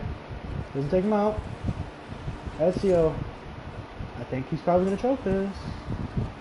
Ooh, and he does. Unfortunately, he is unable to take a game. And, yeah, Jala and Thor progressing.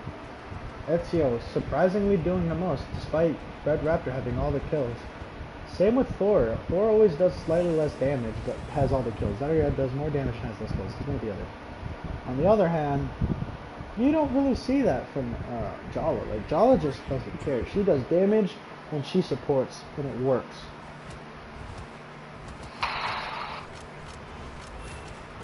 So yeah, it's just an impressive, like, teamwork display. Now then, getting into this match. Trying to see something, not really anything. So far, simple gameplay. Never mind, up at the top, I just realized. Thor and Ezio going at it at the top as Jala completely takes control and takes both stocks of the foes. Now 4 stocks to 6. They're trying to take Raptor all the way out again. And he's overcommitting too. I don't know why you're going up there. Honestly, I wouldn't risk it. The orb. Whoa, that ground pound came out of nowhere against him. Neutral layer. Okay, side light. Side stick takes her ass out, and the other one takes him out, so that's going to be a very disrespectful way to win that. But it's still 4 stocks to 6, and the 4 stocks, or 4 stocks to 4, and yeah, the Jala and Thor are easily in the lead. Come on, I mean, just look at Red Raptor's lives. Now it's 3 stocks to 4, as Ezio tries to put on as much hurt as possible. He's just trying. I think he's just trying to rack up some damage passively. He might also just be edgeguarding this. Looks like he's also doing that. Oh, he missteps. And immediately Red Raptor is going to be double teamed and we don't see anything coming out. from Ezio due to the robot's nature of not fighting. As we see it though, oh, and he saves her into the ground pound! Instead, it's a team combo in order to take her ass out. Just like that, Ezio, the only one left on 2 stocks, but unfortunately Red Raptor is orange. And he's probably going to fight this because he's an idiot. And we're kind of seeing the real flashes of Red Raptor here. And not the Red Raptor that everybody knows and loves. The one that was playing incredibly good against Bryn and Vector. Now then, Bothalla and the Terminator are going stupid. And just as I say it, Ezio's left in another 1v2. It's final stocks again, but the situations are definitely a lot more balanced. There is a chance as long as he picks up a weapon and starts playing better. But so far, the unarmed seems to be doing the job, so I don't think I would if I were him. Just take Bothalla out. That's the main mission. It's going to be difficult though. And near impossible. He doesn't even pick up the weapon. The side sig takes her out. There's potential. The downer. Daylight. Recovery. The sider. Oh, the recovery. He has it. He has enough. No, but the stomp. Okay, the stomp. Oh, the end light whiffs. The sider. And Ezio does it. He's forcing game 3. 660 damage from Ezio. He gets it this time. Able to get the 1v2. What a clutch performance. Of course, Red Raptor doing the worst, but everybody pulling their weight, so. My goodness me. Left out first. That was gut-wrenching. I know every Ezio and Red Raptor fan was ecstatic. Everybody who's like happy about him winning, ecstatic. Because I really thought that it was over. But as soon as he took the Bothalla out, I was like, there's a chance, and I was right. I was somehow right. There was a chance. And right now they're taking that momentum. Again, this is a momentum shift map, so nothing is guaranteed here. The only thing that's guaranteed is that stocks will be lost and somebody will be crowned the victor of this set. As we see it, Bothalla with the N-Sig, and immediately the momentum shift is visible as despite them clutching out a 1v2, we're not seeing any changes in pattern. Because right now it is 4 stocks to 4. Very even, but it doesn't really change anything. Just like that, it picks up his signature sword. Right side airing. Oh, he touched. He touched. Oh my goodness. I didn't think he did. That's why I was so scared for him. Red Raptor ended up touching. Wow. They immediately swap targets. Obviously, Ezio wants the Bothalla. He takes her out almost. That's going to be enough. She'll be dead. Not enough tools, and she's just dead. Ezio with 3 stocks now in a row. Whereas Red Raptor's is kind of struggling here to pull his weight. Oh, Red Raptor goes with a hasty side sig. Doesn't work out. Down air. Ezio with the side air. He's going to pursue this edge guard. Oh, that might not be good. And he touches. He touches. He touches. Side air immediately putting all their attention and focusing it. Oh, but the down sig coming out from him. Thor able to clutch out a very, very good damage deficit. Now then, they're at an incredible damage deficit. Thor is out. Just like that. Thor down to his final stock. Bothalla, if I'm not mistaken, is on her final stock as well. And that means that she's out of there. And now Ezio and Red Raptor instead continue this momentum from the last game. That incredible clutch of the 1v2. And wow, was it a 1v2 for the ages. Okay. And the N-Sig comes out. And Ezio and Red Raptor move on despite the map saying momentum shifts. Thor getting completely carried. 470 damage from Bothalla. And 4 kills. Whereas we see Ezio, 540. 550, 4 kills. Red Raptor, 500, 2 kills. Wow, what an even game that was. Up until the end. And because, why not, we might as well, we're deciding top 12. Ezio and Red Raptor will be facing off against Cassidy, the Syrup Kid herself, and not just her, Sentinel as well.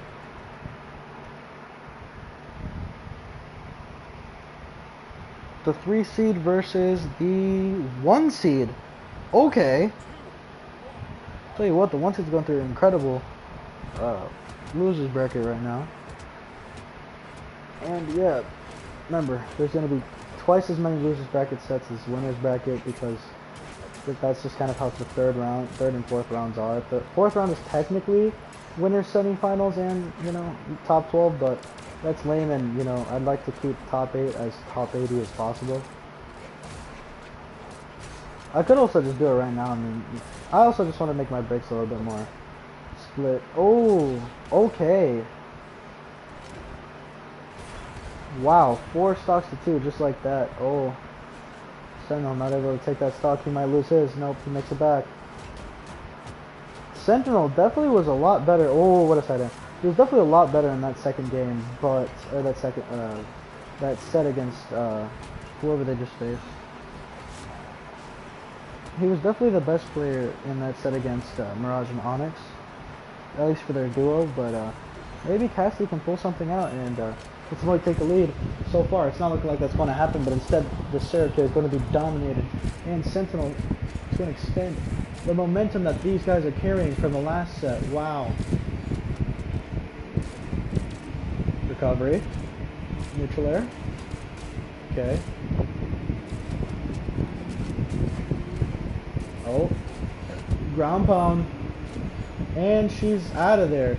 It's all up to Sentinel now. In what? 4 or 5 stocks to 2? Like,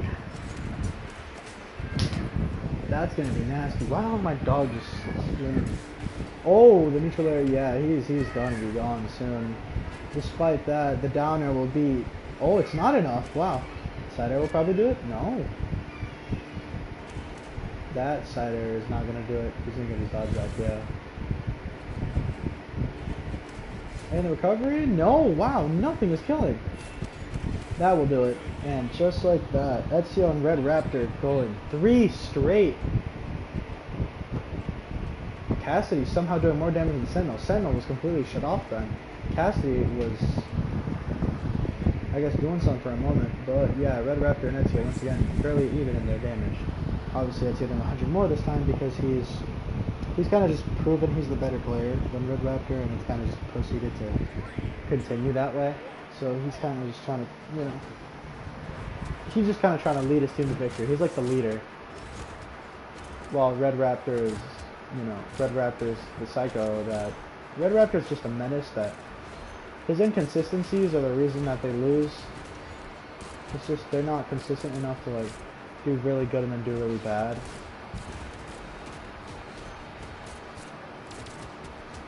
Oh, okay, hold on. Game's not over yet.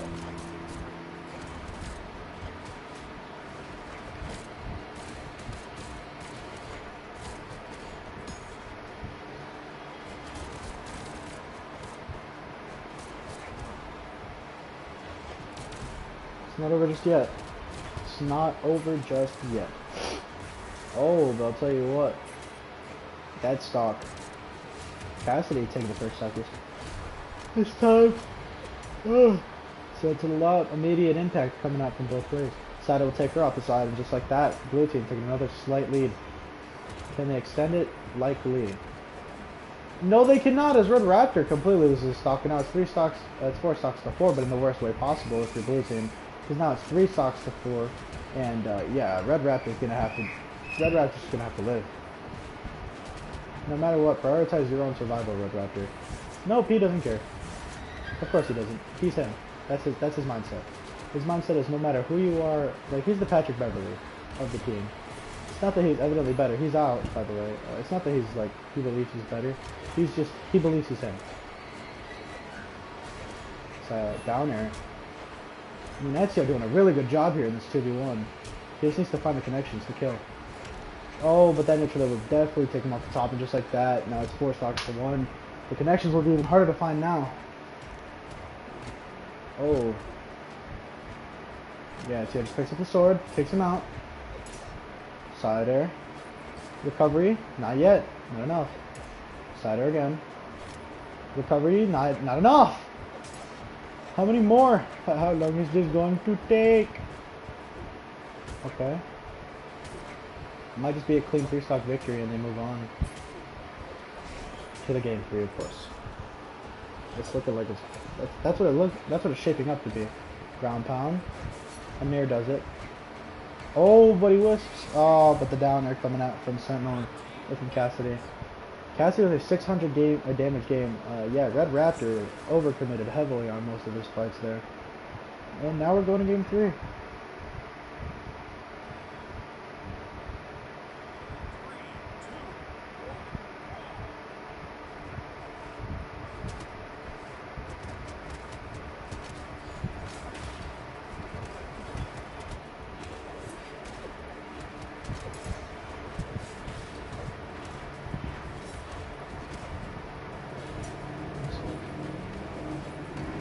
Oh. Hold on. Oh. Let him cook. Let the brother cook. Let him get into, let him cook. Oh, Cassidy's stock is gone. Ezio taking it out, but Ezio himself is on second stock. I believe that it right now is between Sentinel and Raptor for the lead, which is pretty odd because Raptor usually dies. Guess Raptor's playing a more calm game now that it's game 3 and he doesn't want to choke this. D-Light, there doesn't connect. Raptor, you have to get in there.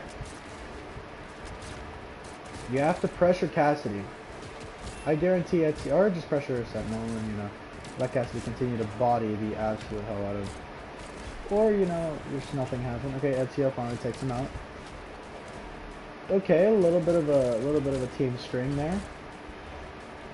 Oh, the ground pound doesn't allow her to do anything. Oh, the downer whips. The side air. And the downer. And the blue team. Oh, the neutral air. Oh, the dare. The Ensa kills. But, yeah. The blue team in a very tough spot here. They're going to have to find a way to claw their ways back. Now, their final stocks. And he's gone. Red Raptor's gone. Ezio's going to have to pull out yet another comeback out of his ass. This is like the 17th comeback he's had to pull off. And the thing is, I don't think he could pull this one off. This is another 4 stocks to 1 performance. And yeah, too much pressure led to that. And ultimately, Sentinel and Cassidy move on. The first seed has been upset. And now that means Sentinel and Cassidy moving on to the top 8. Oddly enough, debut.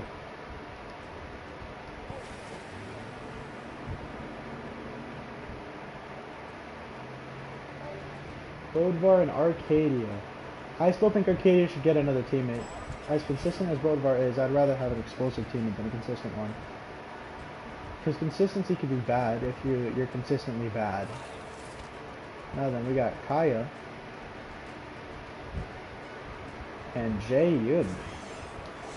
These guys just lost to Mirage and Onyx, if I'm not mistaken, which I probably am. Yeah, they lost to Ragnar and Dusk just now. That was the last set of the other side that will entertain, so yeah. Hey, hello. Okay.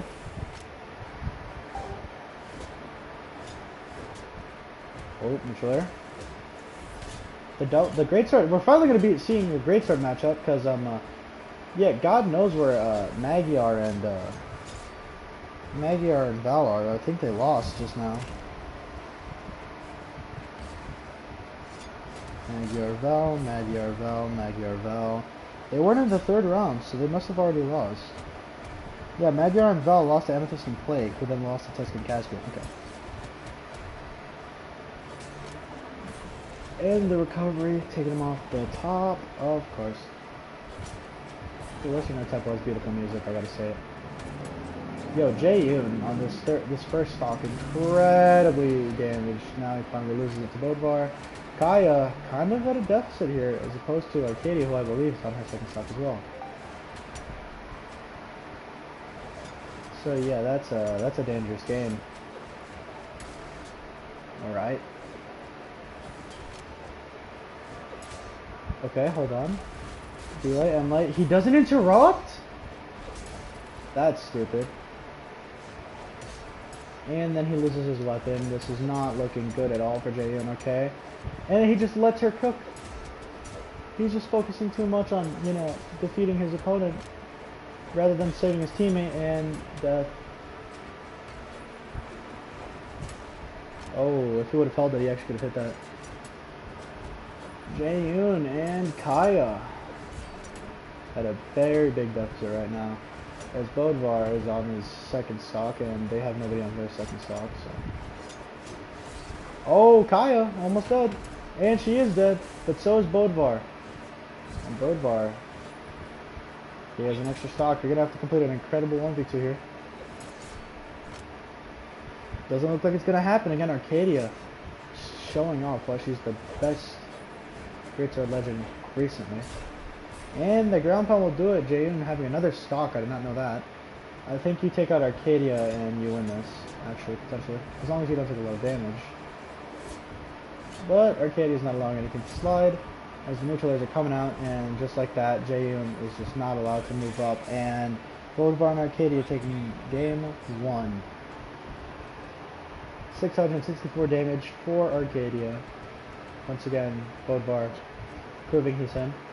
Proving that he can support. Everybody pretty much pulled their weight. It was just Kaya didn't do.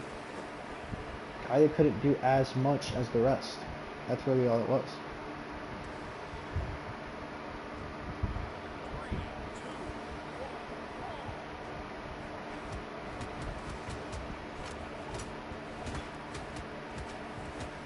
Oh, side sig pushes them both back.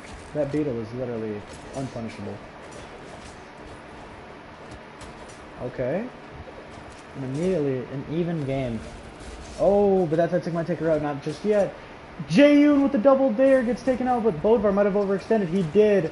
That 1-for-1 is honestly very good for the blue team. As good as that double KO, or as good as that double dare was, Bodvar overcommitted too heavily, and ultimately it caused the game to be tied up rather than a pretty sizable lead for the red team. The side air would likely get her. Yeah, she was disarmed, and it takes her out. Now Kaya, but of course Jaeyoon having a slight lead over Bodvar. Of course that lead can be diminished in like 2 seconds. It's Jaeyoon. Right now he's kind of just been frauded while Kaya's been playing the best. Jaeyoon still has yet to prove himself in any of these games, but hey, that ground pound from Kaya will certainly do something.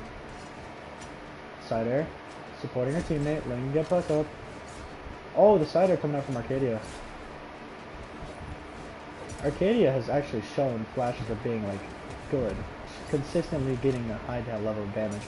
Jaeyoon getting that is also very good. But yeah, she's shown constant she's shown constantly that she is very good, as opposed to Jaeyoon, who kind of just keeps showing that he's like an average player who fluked out with that silver medal, and that was it. Oh, and that's an upset. By the way, if you get in winners finals and you lose, you're losing the rest. You're getting 3rd place. That's just a consistency so far. We haven't seen we haven't seen a winners finals rematch in grand finals yet, which is pretty interesting. Especially because we had a reverse 3-0 from Nash. Okay.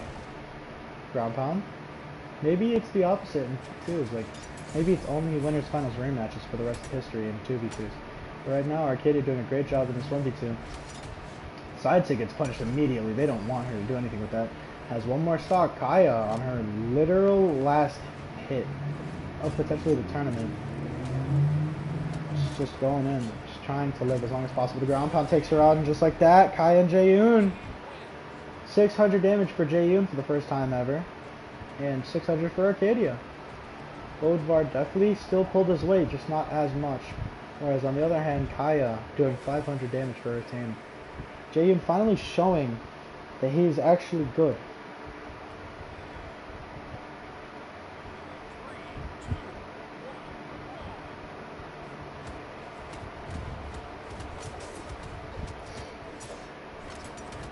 Oh, okay. Oh my goodness, Arcadia overcommitted. I think Jaeyoon was already dead, but Arcadia, obviously, she wanted her revenge because Jaeyoon got 1 more damage than her. She wants to beat him, basically. She wants this one-on-one in the Greatsword, and she wants to win it. And right now, Kaya is taking out Bodvar, and Arcadia being pressured by Jaeyoon is pretty interesting. Jaeyoon doesn't make it back! He held it too long! The double sire, well, the double sire, what the frick is the double side air will be enough. The down sig into a combo, cool. Now Jaeyoon on his final stock in game 3. This is not looking good at all for the blue team, as he is just gone. Oh, he makes it back, but he gets sent to hell by the side air. Just like that, Jaeyoon is gone. This game is nothing but, if not complete and utter dominance from the blue side, or from the red side. Despite blue being incredibly good, they won't be making it past, and I genuinely think Kaya and Jaeyoon are done. Right in top 12. They were so close to rewriting it and saying, look at us, we're great in both game modes. They were so close, and to be honest, if I were Kaya, I would get myself in a teammate. Because 225 in an elimination game is bad. Don't get me wrong, 318 is just as bad, but 225 and you kill yourself? That's terrible. The killing yourself part also hurts. Arcadia and Bodvar. Again, Bodvar pulling at his weight, 400 damage. Arcadia doing 500 damage, clearly showing she's the better one. Maybe I was wrong about Bodvar. Maybe Bodvar is her perfect mate. I don't know. Maybe Bodvar is exactly what they need. I'm going to continue to keep making these two red. I don't know why, but it just fits. Team red will forever be them, and team blue, I think pretty much every time except for last time I did team blue Caspian and Tesca, just because it was like the one time that I was like, yeah, honestly. But Asuri and Zariel versus Caspian and Tesca.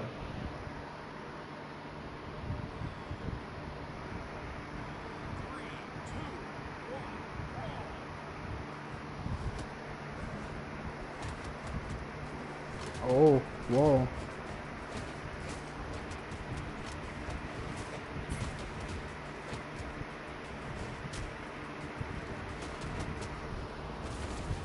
Oh. Hold on, hold on. Asuri is heavily damaged again, but so is Caspian. Seems like the front loaders are definitely getting handled this time. Tesca, obviously, he can also be a front loader, but like, or not a front loader. The front loaders are the defensive ones. The support is. The frickin' aggro right now is not working out. Asuri finally taking out, and now the only I think it's 4 stocks to 6 right now, 6-4. 2 stock lead for red team. Oh, side air, double sir. Okay, side light recovery. Able to get a little team combo going on. But yeah, it seems. Oh, the ground pound will take Asuri out. That's been doing that stock. Ground pound, but it gets reversed by Tesca. But yeah, it seems like the people who are hyper aggressive slowly get worse. Not that they're running out of stamina or gas.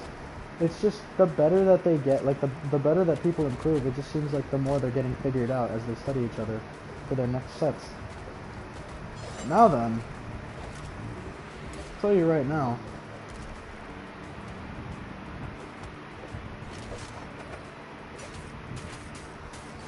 We've had one team that was on winner's side move on, and one team that was on loser's side bracket moving on. And just like that, Caspian takes 3 stocks in a row.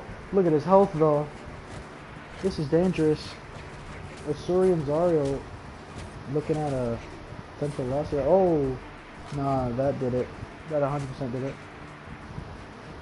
Caspian finally losing his stock, gets shut down. Just like that, it's 2 stocks to 2, but the lead is heavily in blue team's favor.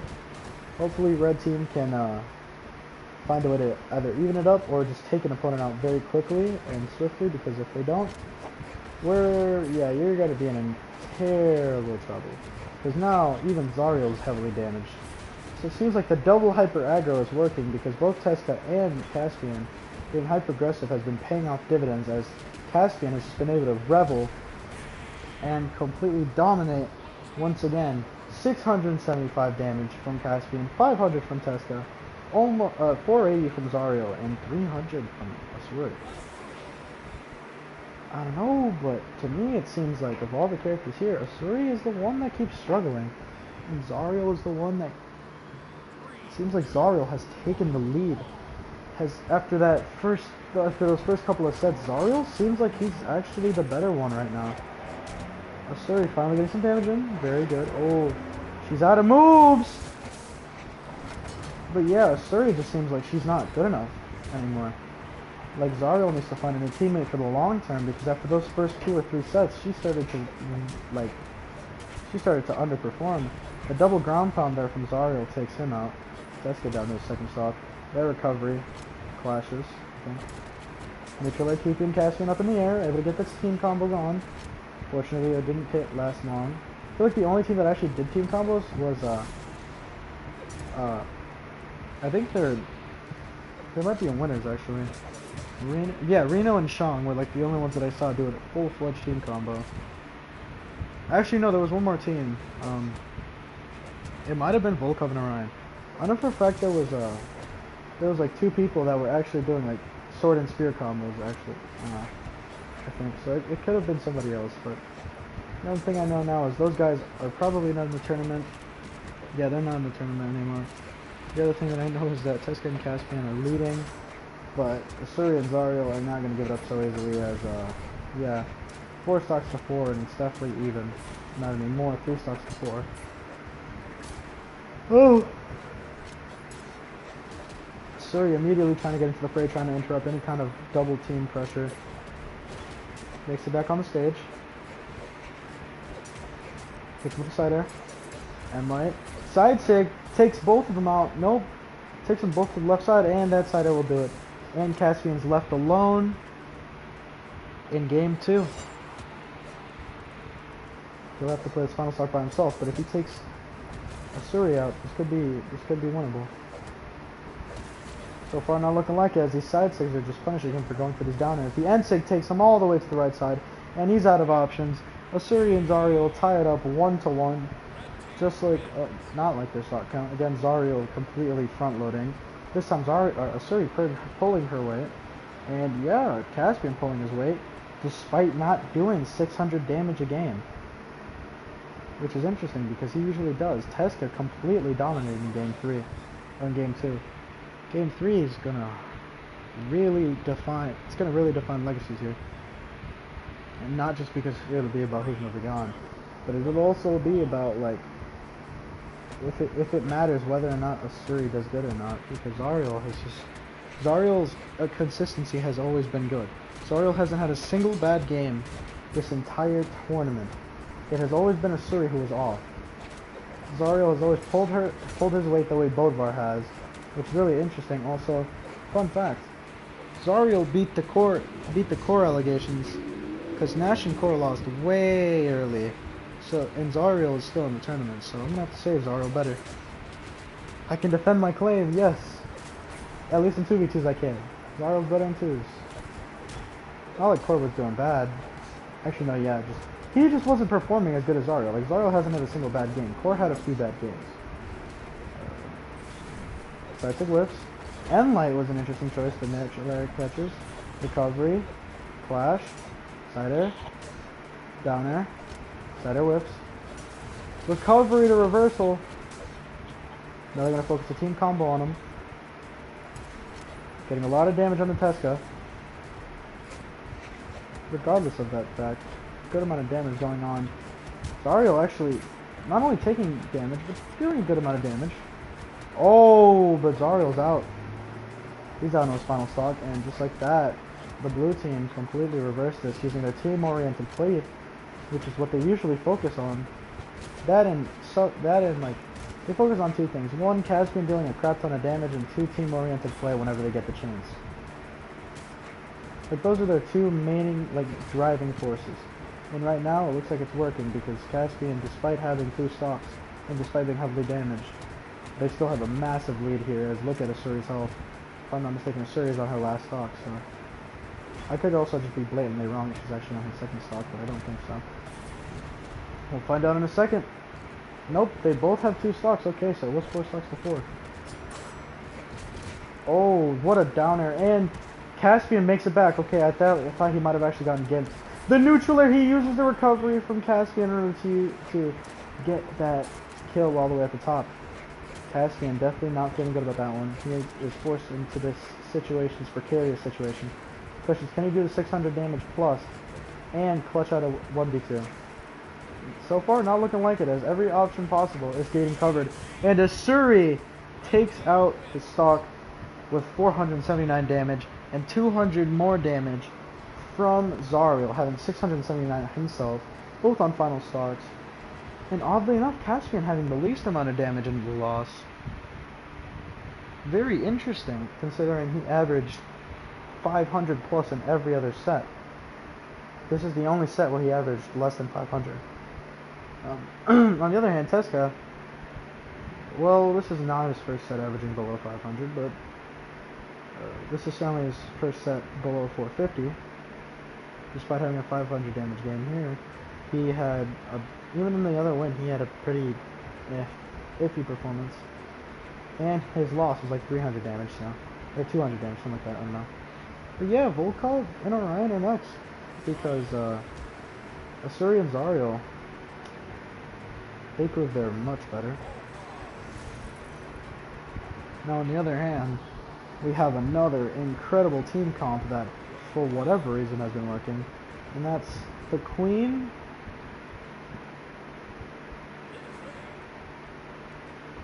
and the Martial Arts Master. Queen Nai has proved time and time again that she doesn't exactly need Lin Fei as much as, you know, the other guys like usually need their teammate. Plus, she's one of the few people to actually complete the 1v2, and she did it while doing 800 damage. She broke multiple records because she's the only player to do 800 damage and win a game. She's the only person to do 800 damage and win a reverse and win a 1v2. She's the only person to do 800 damage in a clutch win. She was the only person to do 800 damage in she's like the fourth or fifth person to do. I think she was fourth when she like did it. She's the fourth person to hit 800 damage. Yeah, because Zariel, Azov, or not Zariel, Azov, Caspian, and Rayman did it prior. That ends up coming out. Team Blue with a lead. Interesting. They go for the double Katars. Lin Fei gets taken out quickly.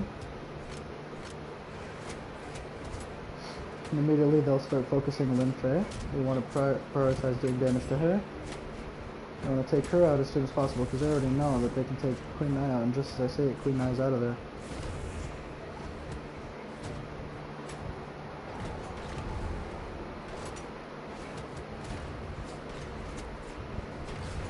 Oh.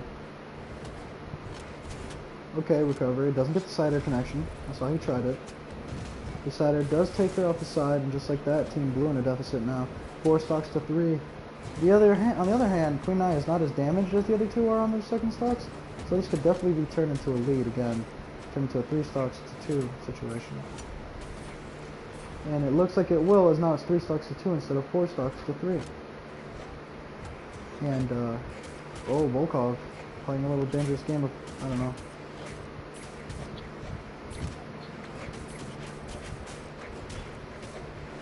Oh.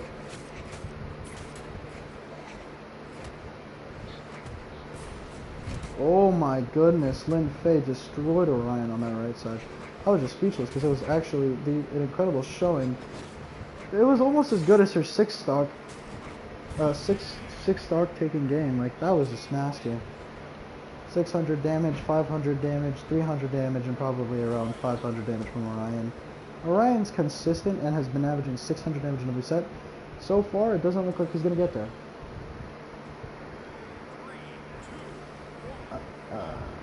On the other hand, we have a little bit of a slight difference.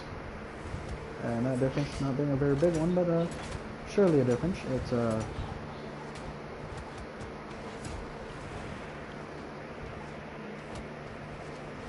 yeah, it's really just the fact that oh.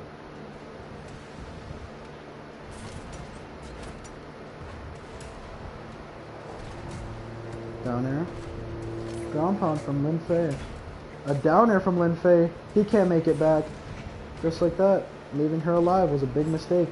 A massive blunder. Because now she's getting a lot of extra credit off this dead stock. Down stick doesn't connect. She still doesn't die. That end light doesn't hit her. Side air doesn't hit her. Recovery doesn't. Finally, the side air takes her off the side. She was basically black as soon as she got hit. Like, literally the color black itself. That was insane. Okay.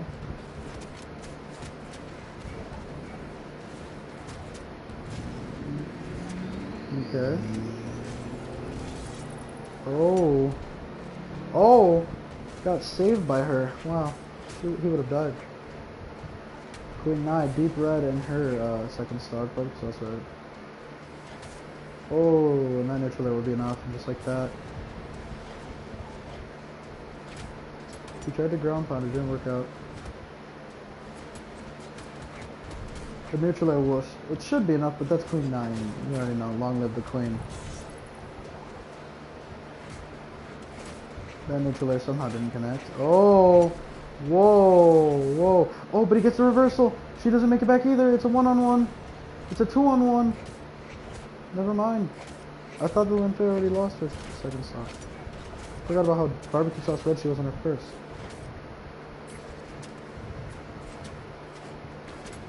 Ground save, ground pound. Looking at the right side of the screen right now. Oh, if you're looking at the left, I hope it's interesting. This cannon in sight, so. Okay. Kind of met up in the middle. And right there, that might be Orion's last stock. It will be.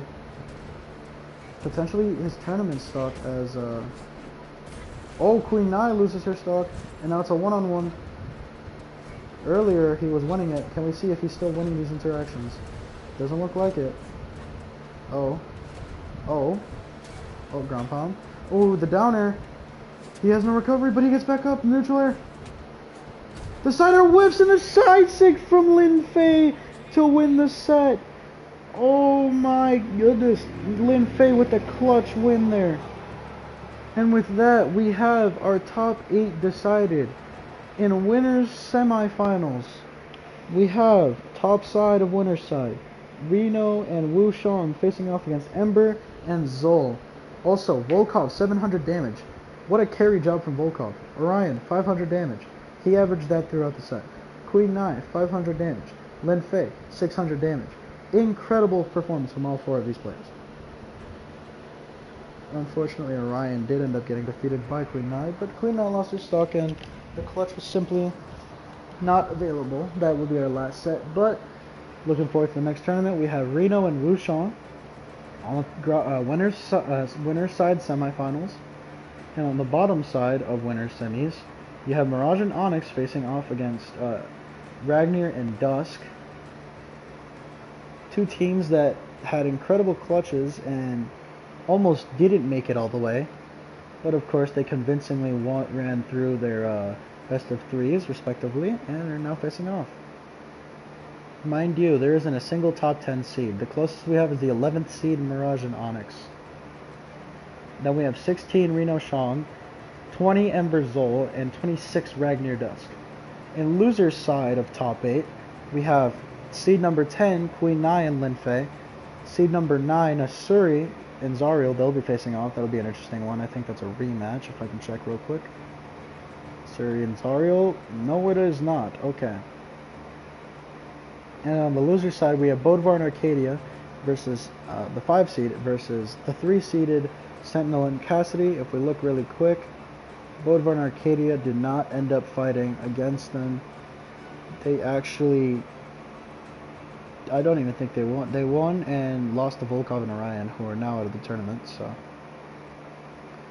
yeah, that will be it. I'll be back at around 9 o'clock EST. So, yeah, that's it for this tournament, folks.